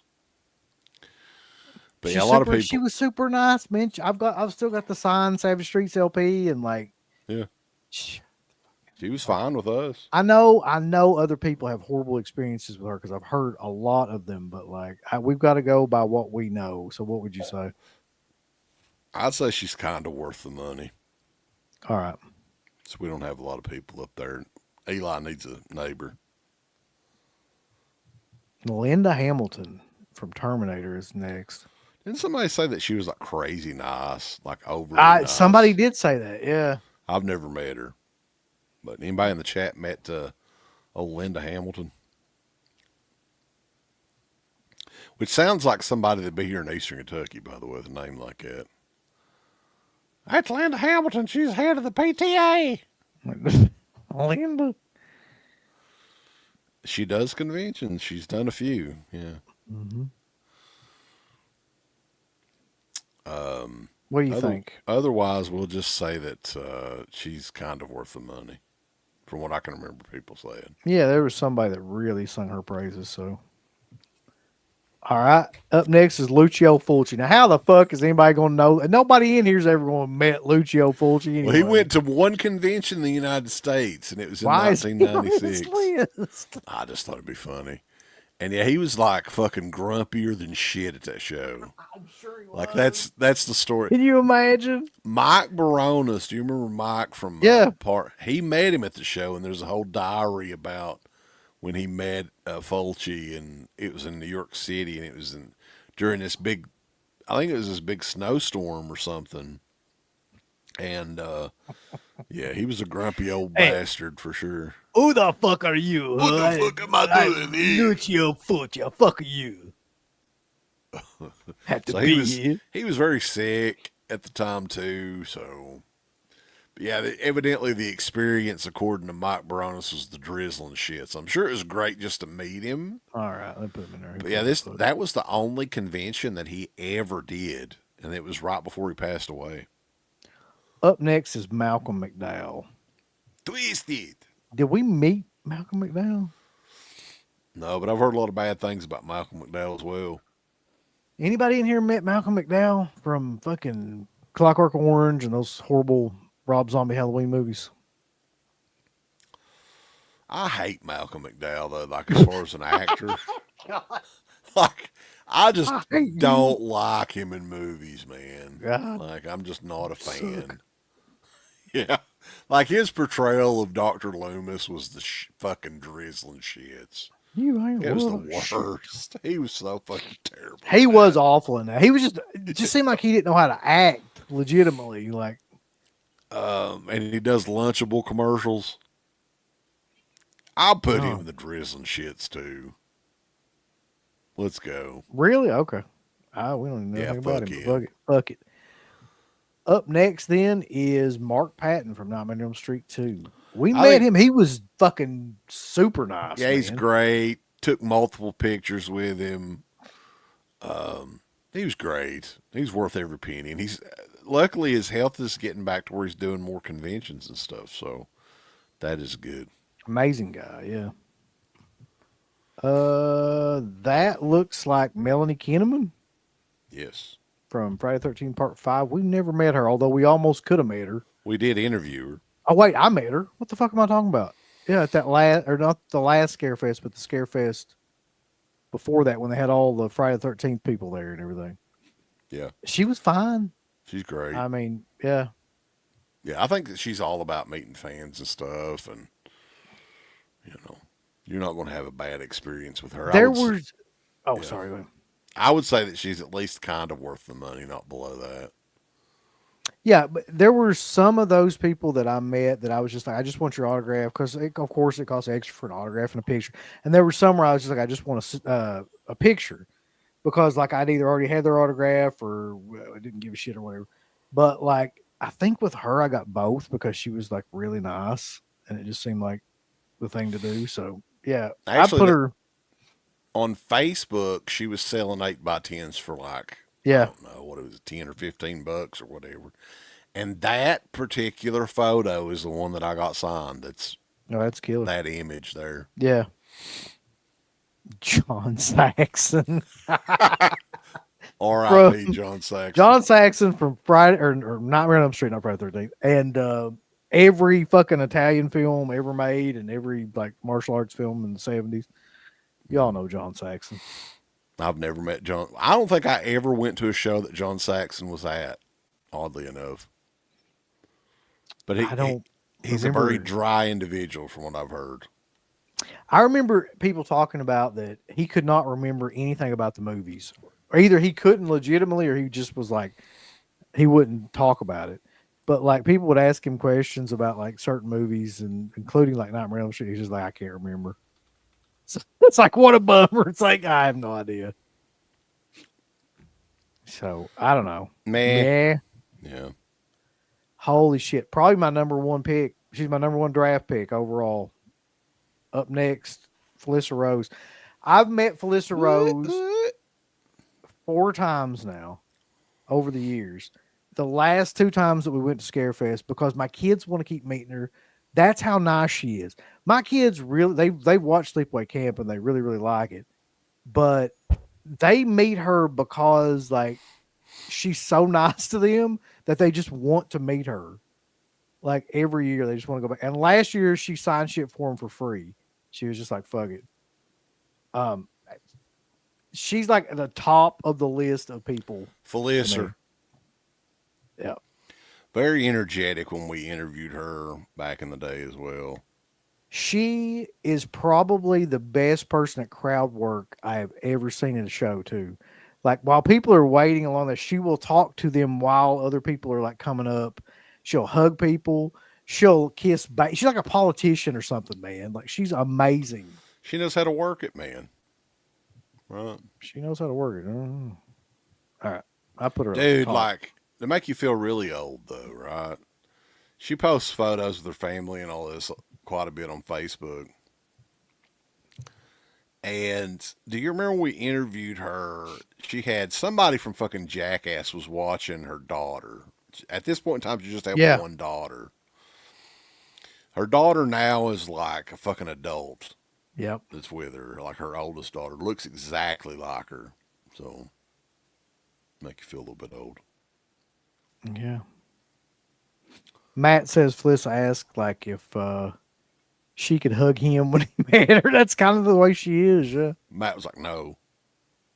Don't touch me. Does she give him mouth hugs or something? No. So Miko Hughes, is that Miko Hughes? That was Miko Hughes, so everybody would know who he was. Dude, that guy, like, I don't know about anymore because he's a little bit older at this point, but like, he would have a shit ton of young girls that just wanted to meet him at shows because they liked how he looked or whatever, right? I've never heard a bad experience with Miko Hughes. He walked up to the DEADPIT booth one year, and I talked to him for a minute. He seemed like a really cool guy. I know Ray and Jay interviewed him back in the day on the YouTube page.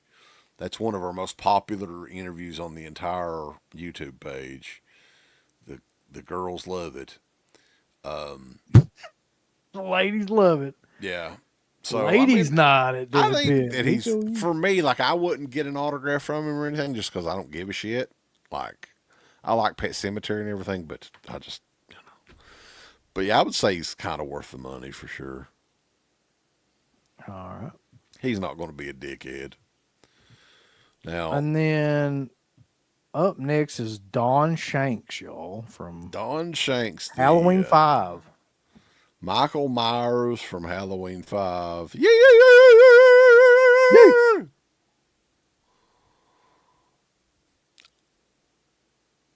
I don't know, dude. I've never met Don Shanks at the show, but at the end of the day, like, I've got his autograph. I think I did through the mail. Yeah. No, it's Don Shanks. That's racist, but it's Dawn Shanks. I ain't to talk. Quit being racist in the chat, boss. We don't put up with that.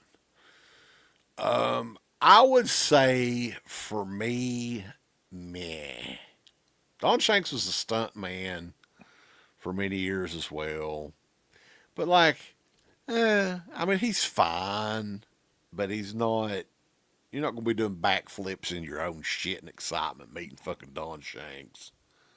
Gonna blow your skirt up. Yeah. All right, we'll put him in there. Bill the Real Deal Mosley from Texas Chainsaw 2, Devil's Rejects, House of Thousand Corpses. He is way nicer than he needs to be. I'll put it that way. In other words, yeah. Like for the amount of people that he sees in each convention and for like, you know, all the stuff that he's done related to the horror convention, he does not need to be that nice, but he is. He's worth every penny too. He's one of those guys that you'll never have a bad experience with him. No.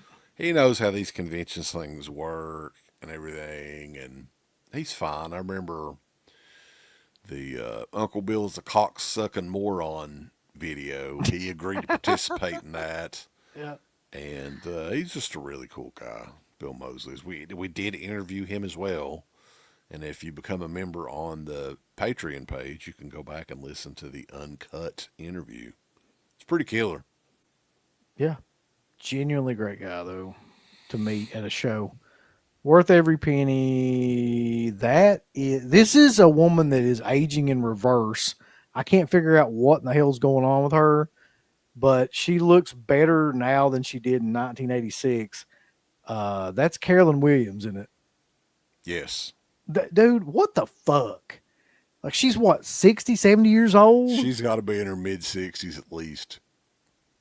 I don't understand. Like, she's great, though. We did meet her one of those Scarefest shows, right? Because I remember I talked to her about Legend of Billie Jean. She's briefly in that.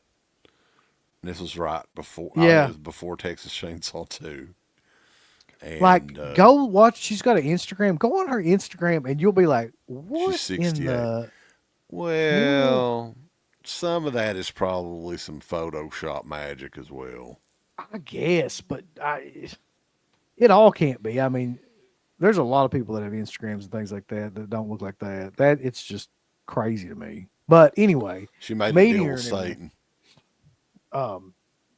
Yeah, she was super, super nice. She's fun.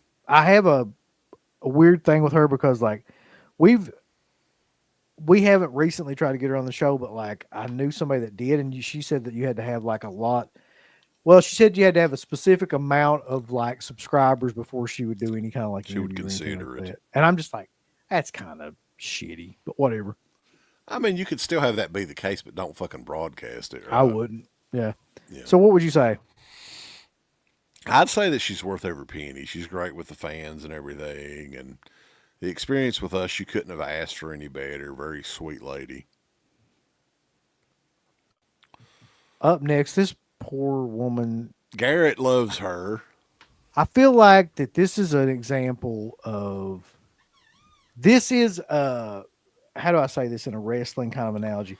Scout Taylor Compton is kind of like the Billy Jack Haynes of acting in movies. She should be way She didn't bigger than She didn't she kill is. anybody yet, though, did she? No, no, but she should have been a way bigger, just based on like her looks. She should be doing like all kinds of shit, but like something I don't know. She's not good in those Halloween movies, man. Let's be really honest here. Like she's not a good. At least Well, she wasn't back then. she's doing like the smaller budget, like Tubi originals and Shudder original movies now. She looks like $1,000,000, man. Like I ain't going to deny that. Like she's improved her looks quite a bit. The nose job that she had done definitely helped her quite a bit Yeah. because she had quite a huge schnauzer on her around the Halloween movies. But I'm sure that she's fine. Like to meet, I don't think you're probably going to have a fine experience if you want to go up to Scout and say, "Hi, How you doing? podcast." Yeah, Just be like, I love that episode where y'all talked about bleaching your assholes. That was a great one. Like, if people don't know what I'm talking about, like her and Daniel Harris have a podcast which is called like what Talk Scary to Me or something like that. right. And it's the weirdest combination shit because it's like it's not them talking about horror movies or anything.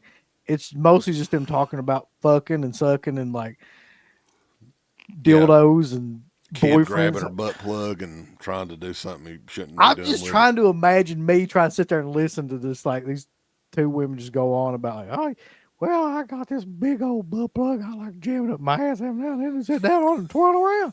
And then I got a smaller one I take out when I just jam that one up my ass and just spin around on that. We're doing a whole special on anal beads on this episode. I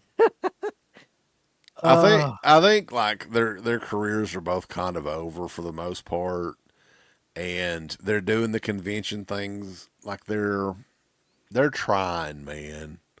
Like they are trying, but their film career's pretty much over. Like they're doing these low budget, no budget movies. Danielle's trying to get in another people want the fucking Jamie Lloyd continuation. No, that ain't never gonna happen. No. But I mean, I don't want to be too mean to Scout. She seems okay. I would say meh. I've never met her. Have I met her? I don't think I've ever met her. I don't think we've ever seen her at a show. I don't know why we would, really. Who the hell is that? I can't tell. Who the hell is that? Is that It's, Jessica Harper? Dana Kimmel from Friday Oh, the okay. 13th Part 3. That's a recent photo. Dana Kimmel. Did you ever meet her at that Scarefest show? She was there too, I think. Well, to tell you, like, if I did, I don't remember, and that's pretty sad because that was not that long ago. I don't think I did, though. Yeah, I mean, I think that she's like, to me, I don't know about meeting her and everything, but like as far as Friday the 13th final girls go, she's the drizzling shits. She is. I don't know. Well, let's skip that one and come back to it because I don't know. Somebody can tell us if they met her. Amy Steele from Friday the 13th Part 2. We did meet her. I think she's kind of worth the money, but I wouldn't put her top tier. No, she's very what's the word, like, I won't She's say a little bit withdrawn, but a little bit guarded. a little bit guarded. That's a good word for it. And well, I guess she has to be because there's a lot of crazy fuckers, but yeah. Mm-hmm. So what would you say? Kind of worth the money? Yeah, I'd say kind of worth the money. She's fair enough. Sean Cunningham. I think he's worth every penny, man. I was very impressed when we met him at the Scarefest show. Because he takes time with people and talks to them and all that. He doesn't do a lot of shows either. No. Very few. So, yeah, I'd say Sean S. Cunningham is definitely worth every penny if you get a chance to meet him at a show. And you can ask him anything. And probably in my Hall of Fame list is this next person. Hall of Fame tier of like people to meet at shows. Hall of Fame. Tiffany Shepis. Listen. There was an incident at a convention that automatically, like that incident alone, makes her worth every penny. Well, it wasn't just that. Like I met her before. Well, that was. I'm just saying, though, that incident alone. Oh yeah, but I met her. Listen, here's the thing about her though. This is how I know she's killer.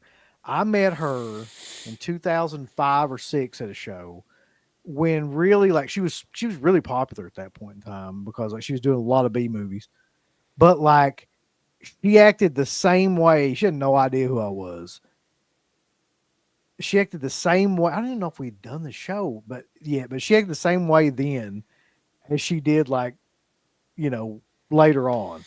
She would like, she's the kind of person that will like tell dirty jokes, drink with you, like cut up with you, talk about whatever movies you want to talk about, like get in your lap, take pictures. Like she don't give a shit. She has no like ego or boundaries or anything like that. She's Or panties sometimes. Yeah, or panties. She's amazing. Yeah, worth every penny. Tiffany is.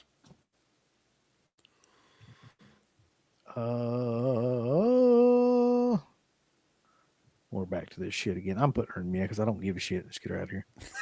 Yeah, wait. Let's put her in. Don't meet your ears because it won't mess up the screen that much. Denise Crosby. Well, you know something, Denise Crosby? Go down that road. Denise Crosby. I mean, I'm sure she's fine. I'm sure she's great. Like she just has a look on her face that like she's got to be okay. Yeah, she's at the look, the vibe she gives off. Yeah, it's all right. See, Crater says that she's cool. Okay, well, can we put her at something that doesn't fuck this up and make it like go crazy? Either kind of worth the money or yeah, let's just put it kind of worth the money so it doesn't make the screen look completely fucked. Well, it's going to eventually do it, so you might as well. It's so annoying though, dude. Steve Dash, no longer with us, man. Yeah, he's worth every penny though. Like if you ever saw him at a show, dude, that fucking guy was so funny. Like holy shit, what a great character. He was like Joe Pesci or something, like a real life version of that. He was. He had that voice. He's like, we talked to him, bullshit with him at one show, I think. And he was like, hey, how come you just now coming to see me? And he picks a machete up and shakes it. Yeah. Yeah, you wise guys away. Bastard. All right, let's put him in an worth every penny. Unfortunately, you never get to meet him, but he was great. Lloyd Kaufman. I have 2 incredibly different experiences with Lloyd Kaufman. One at a smaller show where he was fine, and another at a show where he absolutely ignored the living fuck out of me, and like that pissed me off about worse than anything because I stood there forever. So I'm gonna say don't meet your heroes because he's kind of always in gimmick, and he can be a fucking dick and not pay attention. And like nowadays, I don't know what he'd be like. He's like 80-some years old probably, but like back then it was weird. Yeah, I would put him in the drizzling shits if it was me, because I just don't give a shit. All right. When it comes to that act, and I just fucking don't care. That's fine with me. Like Kaufman Trauma Film. The creator of the Toxic Avenger. Doodle-doo. That's what he does. That's exactly what he does. He's kind of like a carnival barker or something for those fucking horrible movies. I fucking hate trauma movies, dude. I know you do, but you need to not. Trauma team. That's either David Keith or Keith David. I can never remember what the right name is. Let's call him Keith David. Let's call him David David. And the other guy's Keith. Keith. I've never met him. Have you? I've never met him either. No, I didn't know he even did shows, but evidently anybody met Keith? David? He was great in Men at Work. It's probably my favorite performance of his is in that. It was really good. Yeah. Never met him. Black Peter said he met Barry Darso. Hell yeah. Keith is awesome. So Shimon, Michael Jackson's assistant, Shimon says He's worth every penny. He's worth every Keith penny. was killer. So Stuntman Mark, if Stuntman Mark says so, I definitely would believe that. Keith was killer. Keith David Keith. Somebody said. All right, let's put him at worth every penny then. I feel like that's probably going to be the case. Sid Haig is worth every penny as well. Yep, he was. Great guy. William Forsythe from Devil's Rejects and Stone Cold and all William kinds Forsythe's a very cool, like relaxed guy. Yep. And it's very weird meeting him because he's such a great actor that you kind of expect him to be fucking crazy. Because that's kind of all. Is that all he ever plays is a crazy ass? Yes. I think pretty it much. is. But yeah, I mean, it's kind of like, that throws you off a little bit. But he's fine, man. I bullshitted with him for probably about 5 or 10 minutes at a show when it was dead. And because this was shortly after we did interview him as well, back in the day. And he's fine. He seemed like a really cool, just laid back character.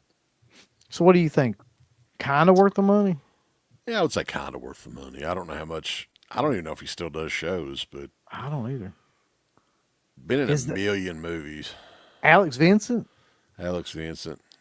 I've heard horror stories about this guy, man, but I don't know. I'm not sure I ever met him. I've heard stories that Hydroponic got high with him, brought some weed and toked it up out back beside the dumpster.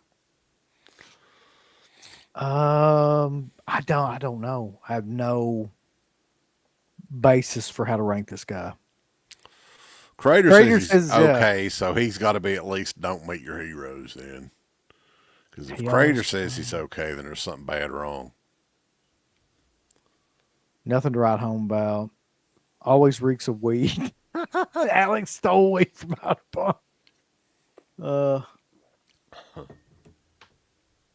Let's put him in the drizzling shits. Fuck him. You want to? We don't even know him. We don't have enough people in the drizzling shit. That's true. That podcast they have suck fucking ass too. I tried watching it with him and that girl. He had a podcast? Well, they did like a horror podcast with who's the fucking bitch that was his stepsister, and the second one it was him. Oh God, she's awful, man. Elise, I can't remember her name. Yeah, Christine Elise, I think. Fucking terrible. Christina Holy Elise. shit. Alex Vincent is one of the worst fucking actors they let come back and do mainstream shit too. Like, he's terrible. He's fucking terrible. Anyway, Keith or David. I didn't know he did shows. I didn't know he did shows either. Let's just put him right beside the other David Keith. Keith David. Right up here in the top. Sure. He's worth every penny as well. All right. You don't know who's who. On a real note, on a real tip here, of all of the big directors that I've ever met, of the ones that really mean something, right?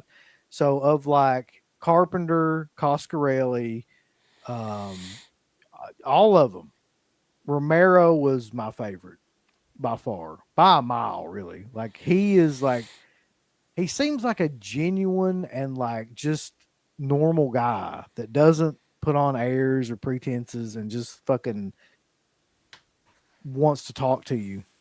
I just can't. I met him twice, and both times was a great experience, man. Yeah, I don't know what else to say. He's worth every penny. Yeah. What about Nancy Loomis? Did you ever meet her? I met her once. Is that Nancy Loomis? No, It I never is. met her. Nancy Keys. She's very meh. She was fine, but it wasn't very memorable at all. She doesn't do very many shows at all either. All right. Tony Todd. What a cool fucking dude that guy was, man. Not for real. And a lot of people will talk about people after they passed away, like trying to act like they were better than they were. But he's a genuinely cool fucking guy. Yeah, very laid back, and bullshitted with him a long time at that show. And we talked to him about the radio show. We never did do any interview with him, which sucks. But he seemed very interested. I don't know if he was just acting or what in the show, and was talking about his he actually worked in radio as well, and was talking to me about that. And great guy. Just I a mean, nice fucking dude. Tallest motherfucker you ever seen is right, man. Yeah, he was huge. and He was has that, big too. He was not just tall. He was like fucking big. and he had that voice like that. When that's the thing that I noticed when we met him in person is his voice projected like that deep sounding voice. But yeah, he's top tier for me. I mean, if he was still around, unfortunately passed away earlier this year, I think. But perfect person to meet at a convention. We'll put him at top tier if I can even get to top tier anymore. Fuck. Yeah. This shit right here gets annoying. Well, we probably don't need to do 100 people next time. Yeah, no shit. Harry Manfredini. I think he's great. He's totally worth the money too. He is, for people that don't know, he's the composer from. He doesn't do Friday many 13th. shows either, though. Yeah. I don't see him. He's getting up there in age, I believe. So I don't know how many more of these he's going to be doing. I mean, he was probably one of the nicest people to us ever. Mm-hmm. So I'd have to put him at top tier. Yeah, we'd bullshit with him at every damn convention for a while. Like it was almost like we were a convention regular with him. I bet you he doesn't have to do conventions anymore because remember back then he would sell CDRs of these soundtracks. And now vinyl has exploded, so he's probably making the bank on a lot of these Waxwork Records releases and stuff. Your favorite person in the world, Tom Atkins. Do we really need to even discuss it? I had a different experience, though. This is a weird thing because I met him. I think I met him before you did. And like had a fine, just general kind of experience. And you met him, and I was there for that too. And he was like a fucking asshole. I witnessed him again at that show last year, dude. He acted like the biggest fucking dickhead ever was. And there was like a little kid that was carrying his luggage or something. Like Rob saw this. I didn't see it. Yeah. And like he was being mean to this little fucking kid that was carrying his shit. Tell him to hurry up or That something. sounds right. Hurry up, you motherfucker. Now we gotta put you know where he's It's the drizzling shit.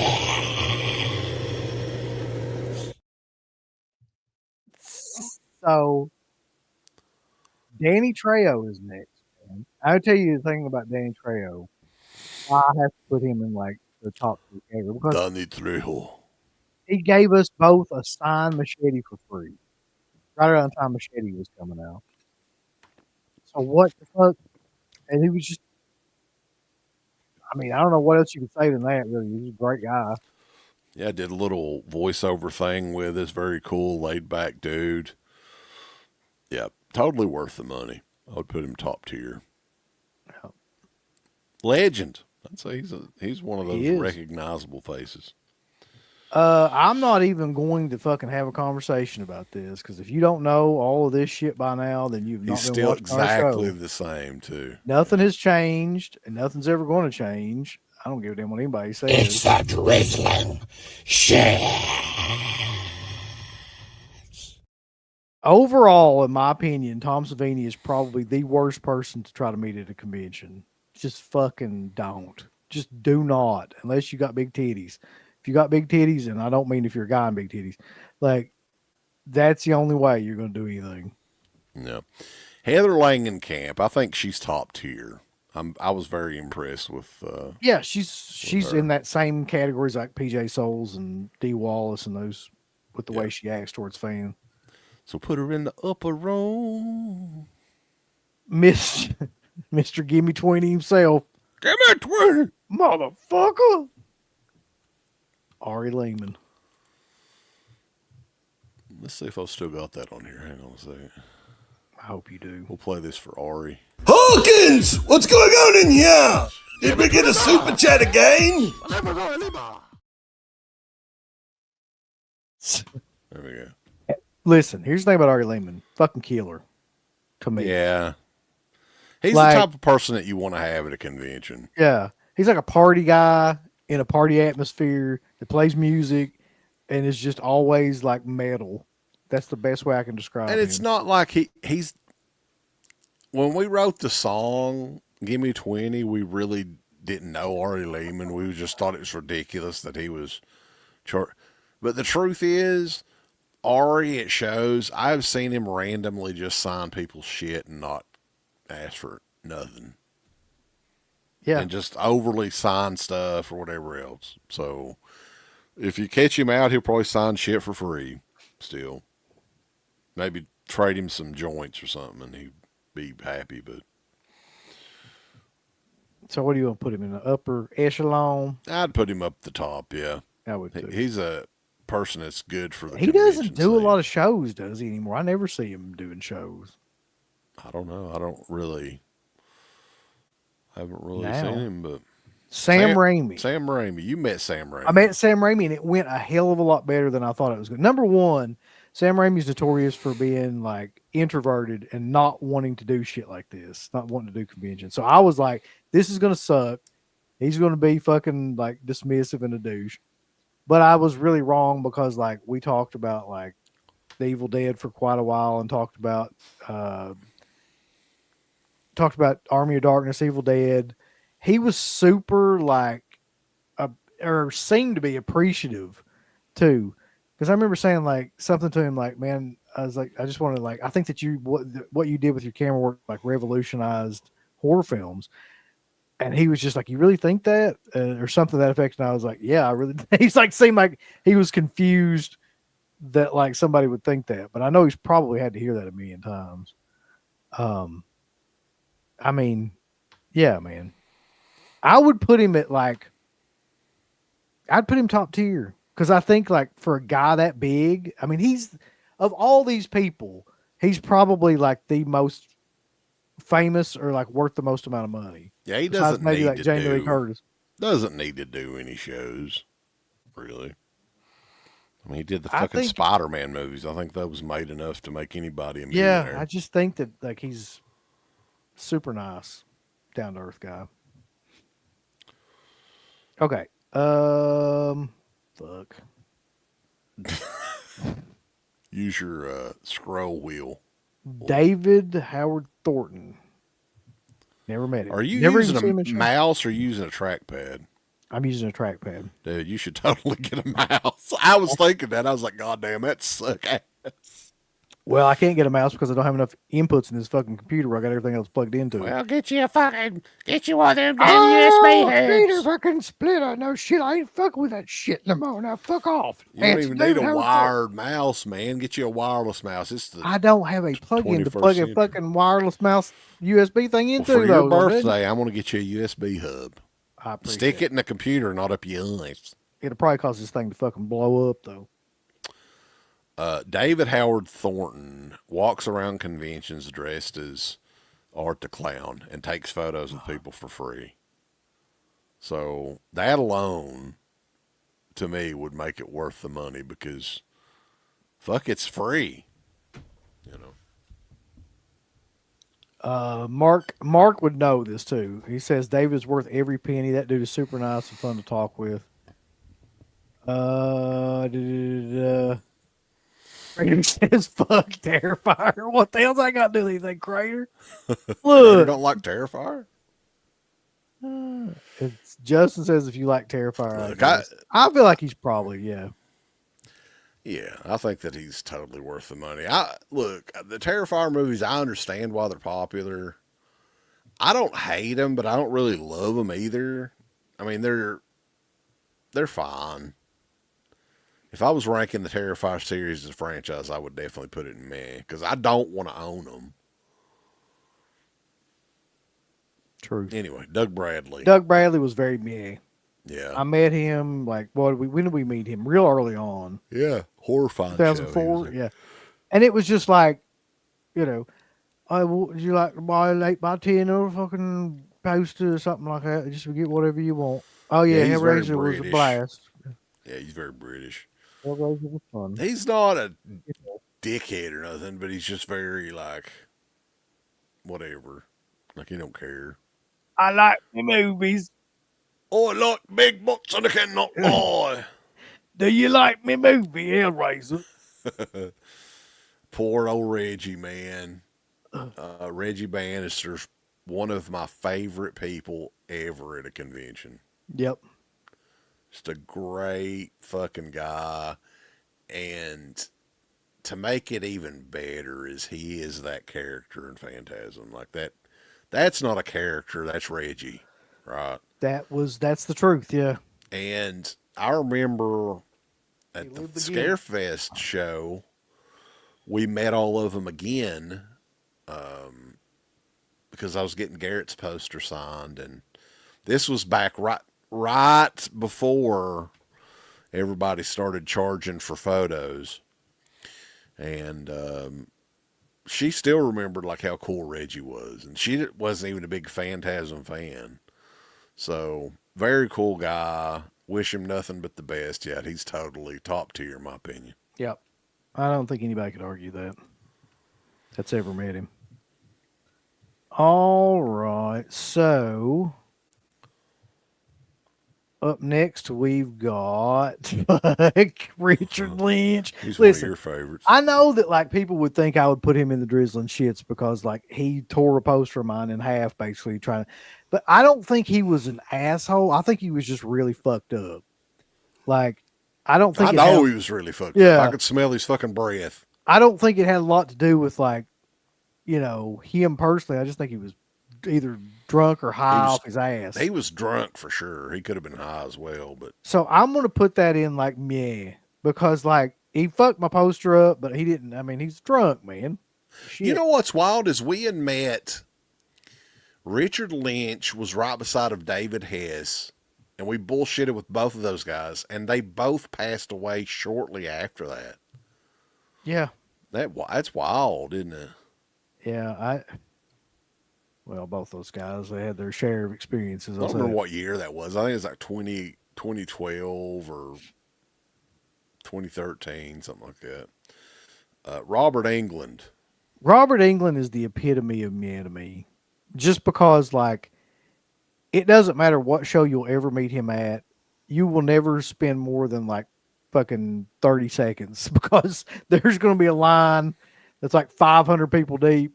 I'll disagree with you, though, man. I think that at least he tries. He tries to have a conversation with everybody and make everybody feel... what the fuck kind of conversation you going to have? I mean, in 15 seconds.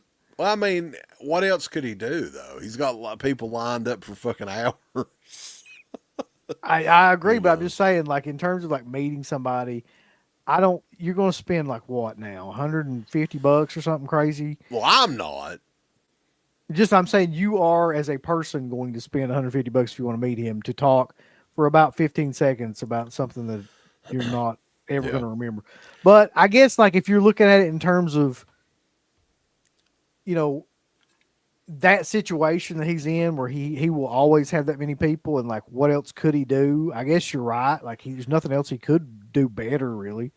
He can just kind of be there and say, yeah, thank you, buddy. Kill it. Move on, bitch. Like that's it. Yeah. I think that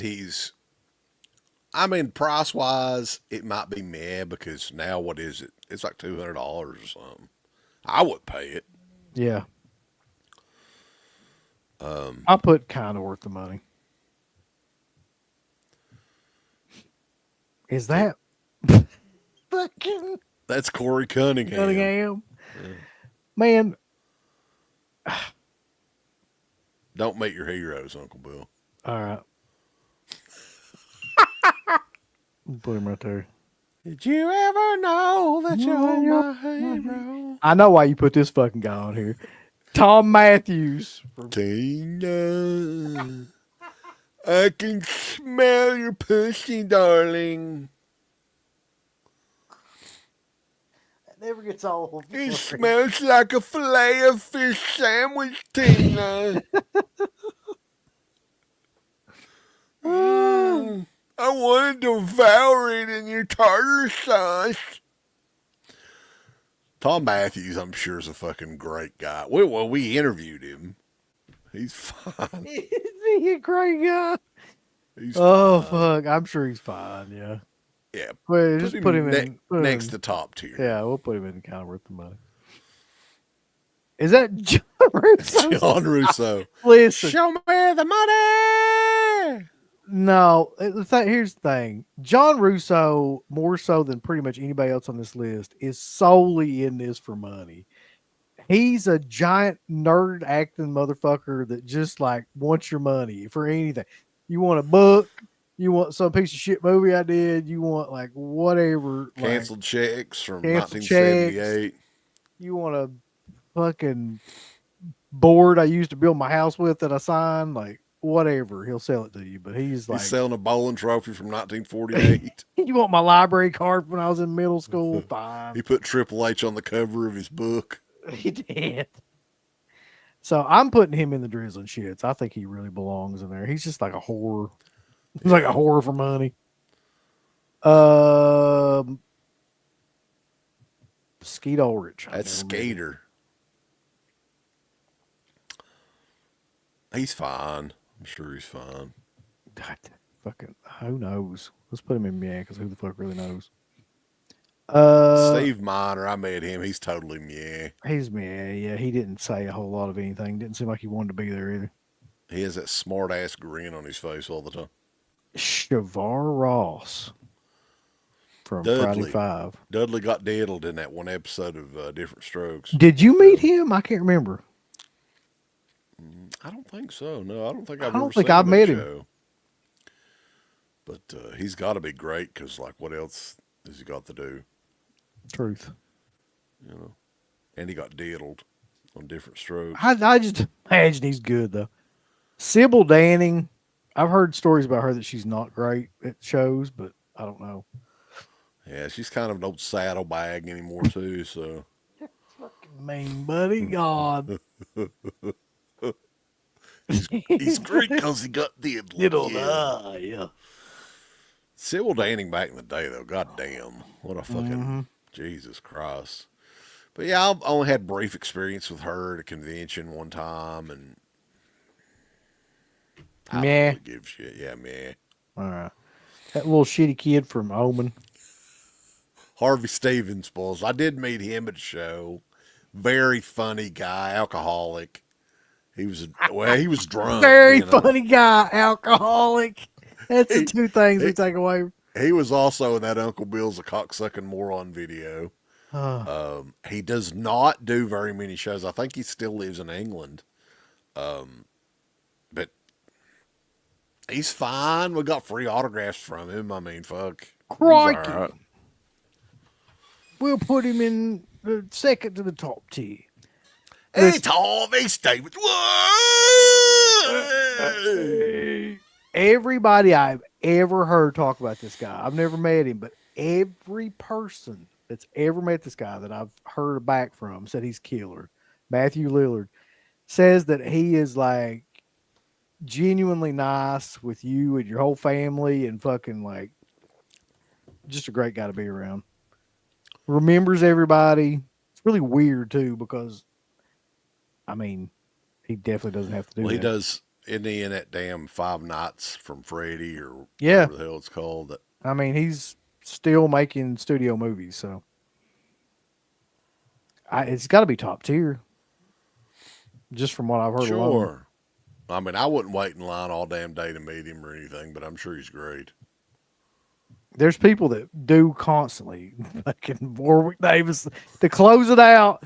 That's the Warwick big one. Davis. We're hyping it up. Where's Phil Fondacaro at? We'll give him another little buddy. You can't say stuff like this anymore, man. Lord God, this is a different era. Why? Cause we'll get in trouble by like 5 people. They were both on fucking Willow together. They're buddies. Where the fuck is Phil Fondacaro? He's in Mass. That's where Warwick Davis belongs anyway. Fuck Warwick Davis. All right, here we go. So let's take a look at this overall. Let's go from the top to the bottom. All right, so worth every penny. $50 for fucking Warwick Davis. I wouldn't give you. Holy shit! Pay $150 for that, man. You fucking people. You kidding me? I'd be ashamed, really. All right, so top of the tier here. Here's people that you absolutely have to meet if you go to shows. Felissa Rose, Berryman, Norman Jeebus, Manfredini, Linnea Quigley, Trejo, Tony Todd, Steve Dash. Well, you can't meet him anymore. Paul Ellers, PJ, Jamie Lee Curtis will never do another show. Can't meet Pilato. Unfortunately, can't meet Gunnar Hansen anymore. Definitely Adrian King, D. Wallace, David Everett Thornton. Definitely Ashley Lawrence. Definitely Reggie. Like if he's even doing shows anymore. Greg Allman. Greg Allman. I'm sorry, Greg Nicotero. Do you like it? Fucking out of nowhere. Greg Allman. You know what? Fuck it. You just look at the list. Here's who's on it. I can't do this shit. We got Warwick and Filthy Phil right side by side, the little buddies.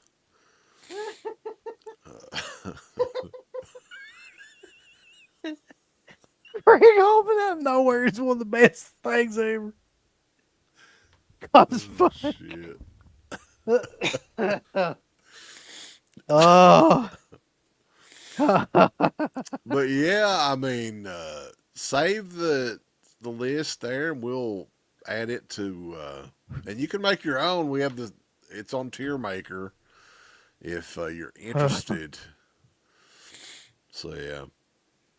So here's just real quick though, the people that I would definitely not recommend that you meet out of my own experiences, right?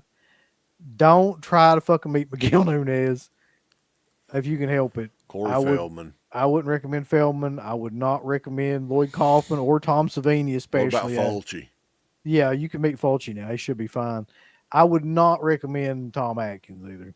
So, I mean, those are the big ones for me. And I don't really recommend Carpenter. Like, if you ever want to, like, because he's such a big hero to a lot of people, like, I don't think you're going to have the kind of experience you want to have with him, regardless of what the fuck's going on. Zach Galligan, Crater don't like Zach Galligan either. Yeah.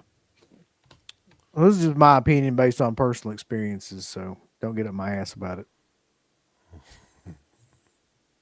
I've never seen Dan Aykroyd at a show. He usually does signings for that old fucking nasty vodka he is, but that's about it. Vodka and orange juice. Fucking vodka and orange juice. We're going to download this image. Download that shit. Yay! You're going to have to send me all them damn things so I can put them up somewhere. Yeah, I'll send them to you, Bubby. Send them to me. So any closing thoughts, reflections, or anything about all this shit?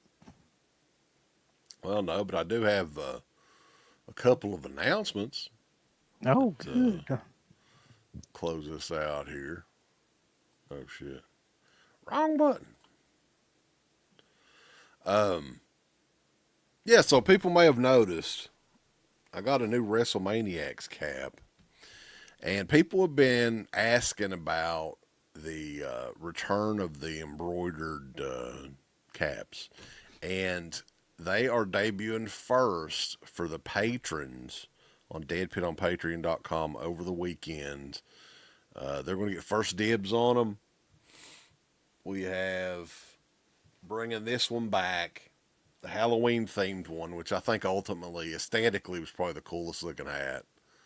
So we got more of those. And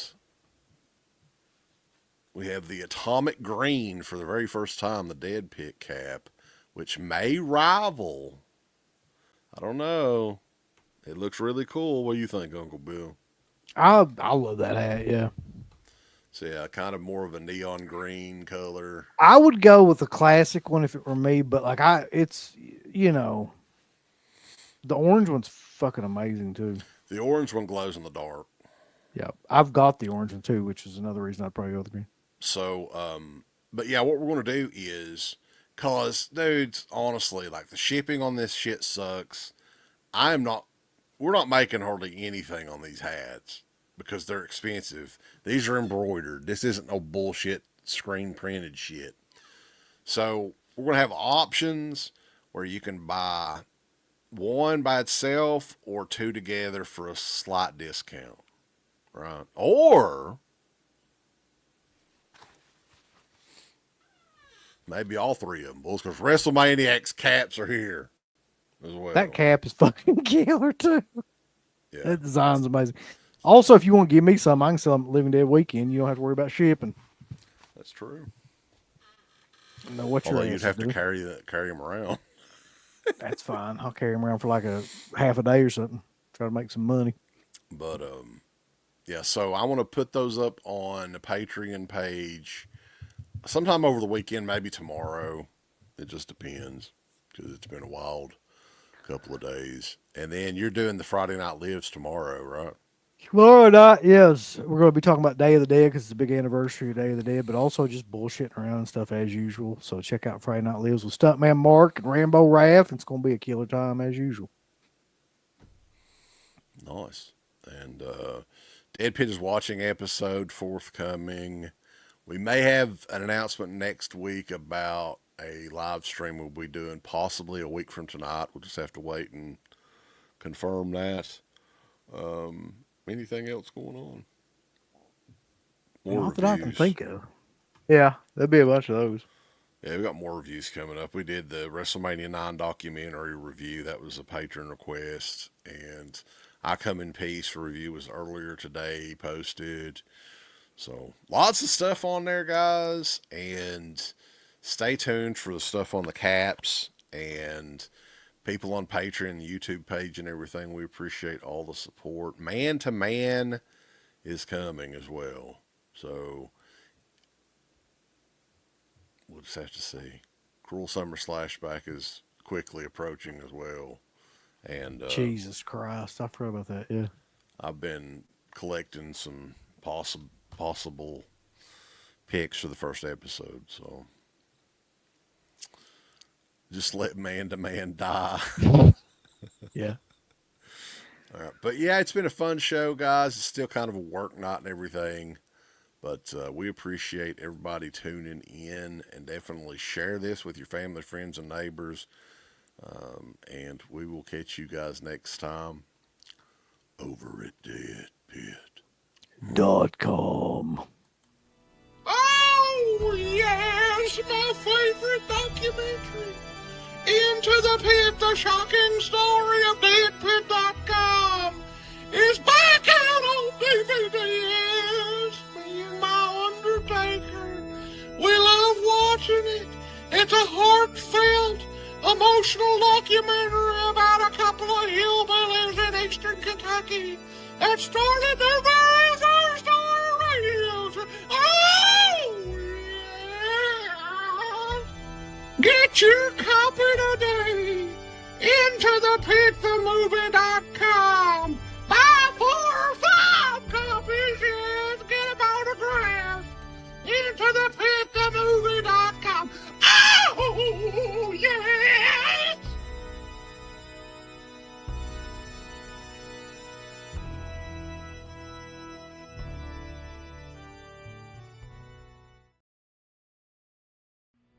Oh, yes, my favorite. I want all these people to click everything they're supposed to click. You haven't been liking them, you haven't been subscribing to them, you haven't clicked the bell or notification or anything like that. Folks, why don't you click the like button? Do you hate us? Do you not want to see us succeed? Why don't you click the heart button? Is this something that you have against our particular show? Why don't you subscribe? You should click on one of them buttons right now if you want us to continue to breathe greatness into your life. There's all kinds of wonderful shirts over at shop.deadpit.com. Simply the best horror shirts. On TeePublic, there are others, but they all suck. You can get some Dead Pit Radio shirts. You can get Last South on the Left. The Hills Have Eyes. Texas Chainsaw. Oh, wait, you can't say Texas Chainsaw. All kinds of shirts, folks. You're gonna love them. Shop.deadpit.com. Special thanks goes out to our supporters on Patreon. You know what kind of stuff you can get on Patreon, Uncle Bill, starting at only $1 a month? What's that? Access to every Dead Pit show since 2005. We got almost 200 fan commentaries that we've done over the decades. Here's what other fucking Patreons do. They're like, hey, give us money, and then we'll let you see a video early that we're going to release like a fucking week from now, and then that's all we're going to give you. Meanwhile, we have a literal jukebox full of songs, thousands of reviews. I don't even know how many shows are up on there now that we've done over the years. Hundreds of thousands. You need to figure this out now and subscribe to us on Patreon and YouTube and Instagram and help us to 1 million. The road to 1 million subscribers starts today. So DeadPit on Patreon.com. Join today. Tiers start at only $1, but I'd recommend at least the $10 tier. You can do 50.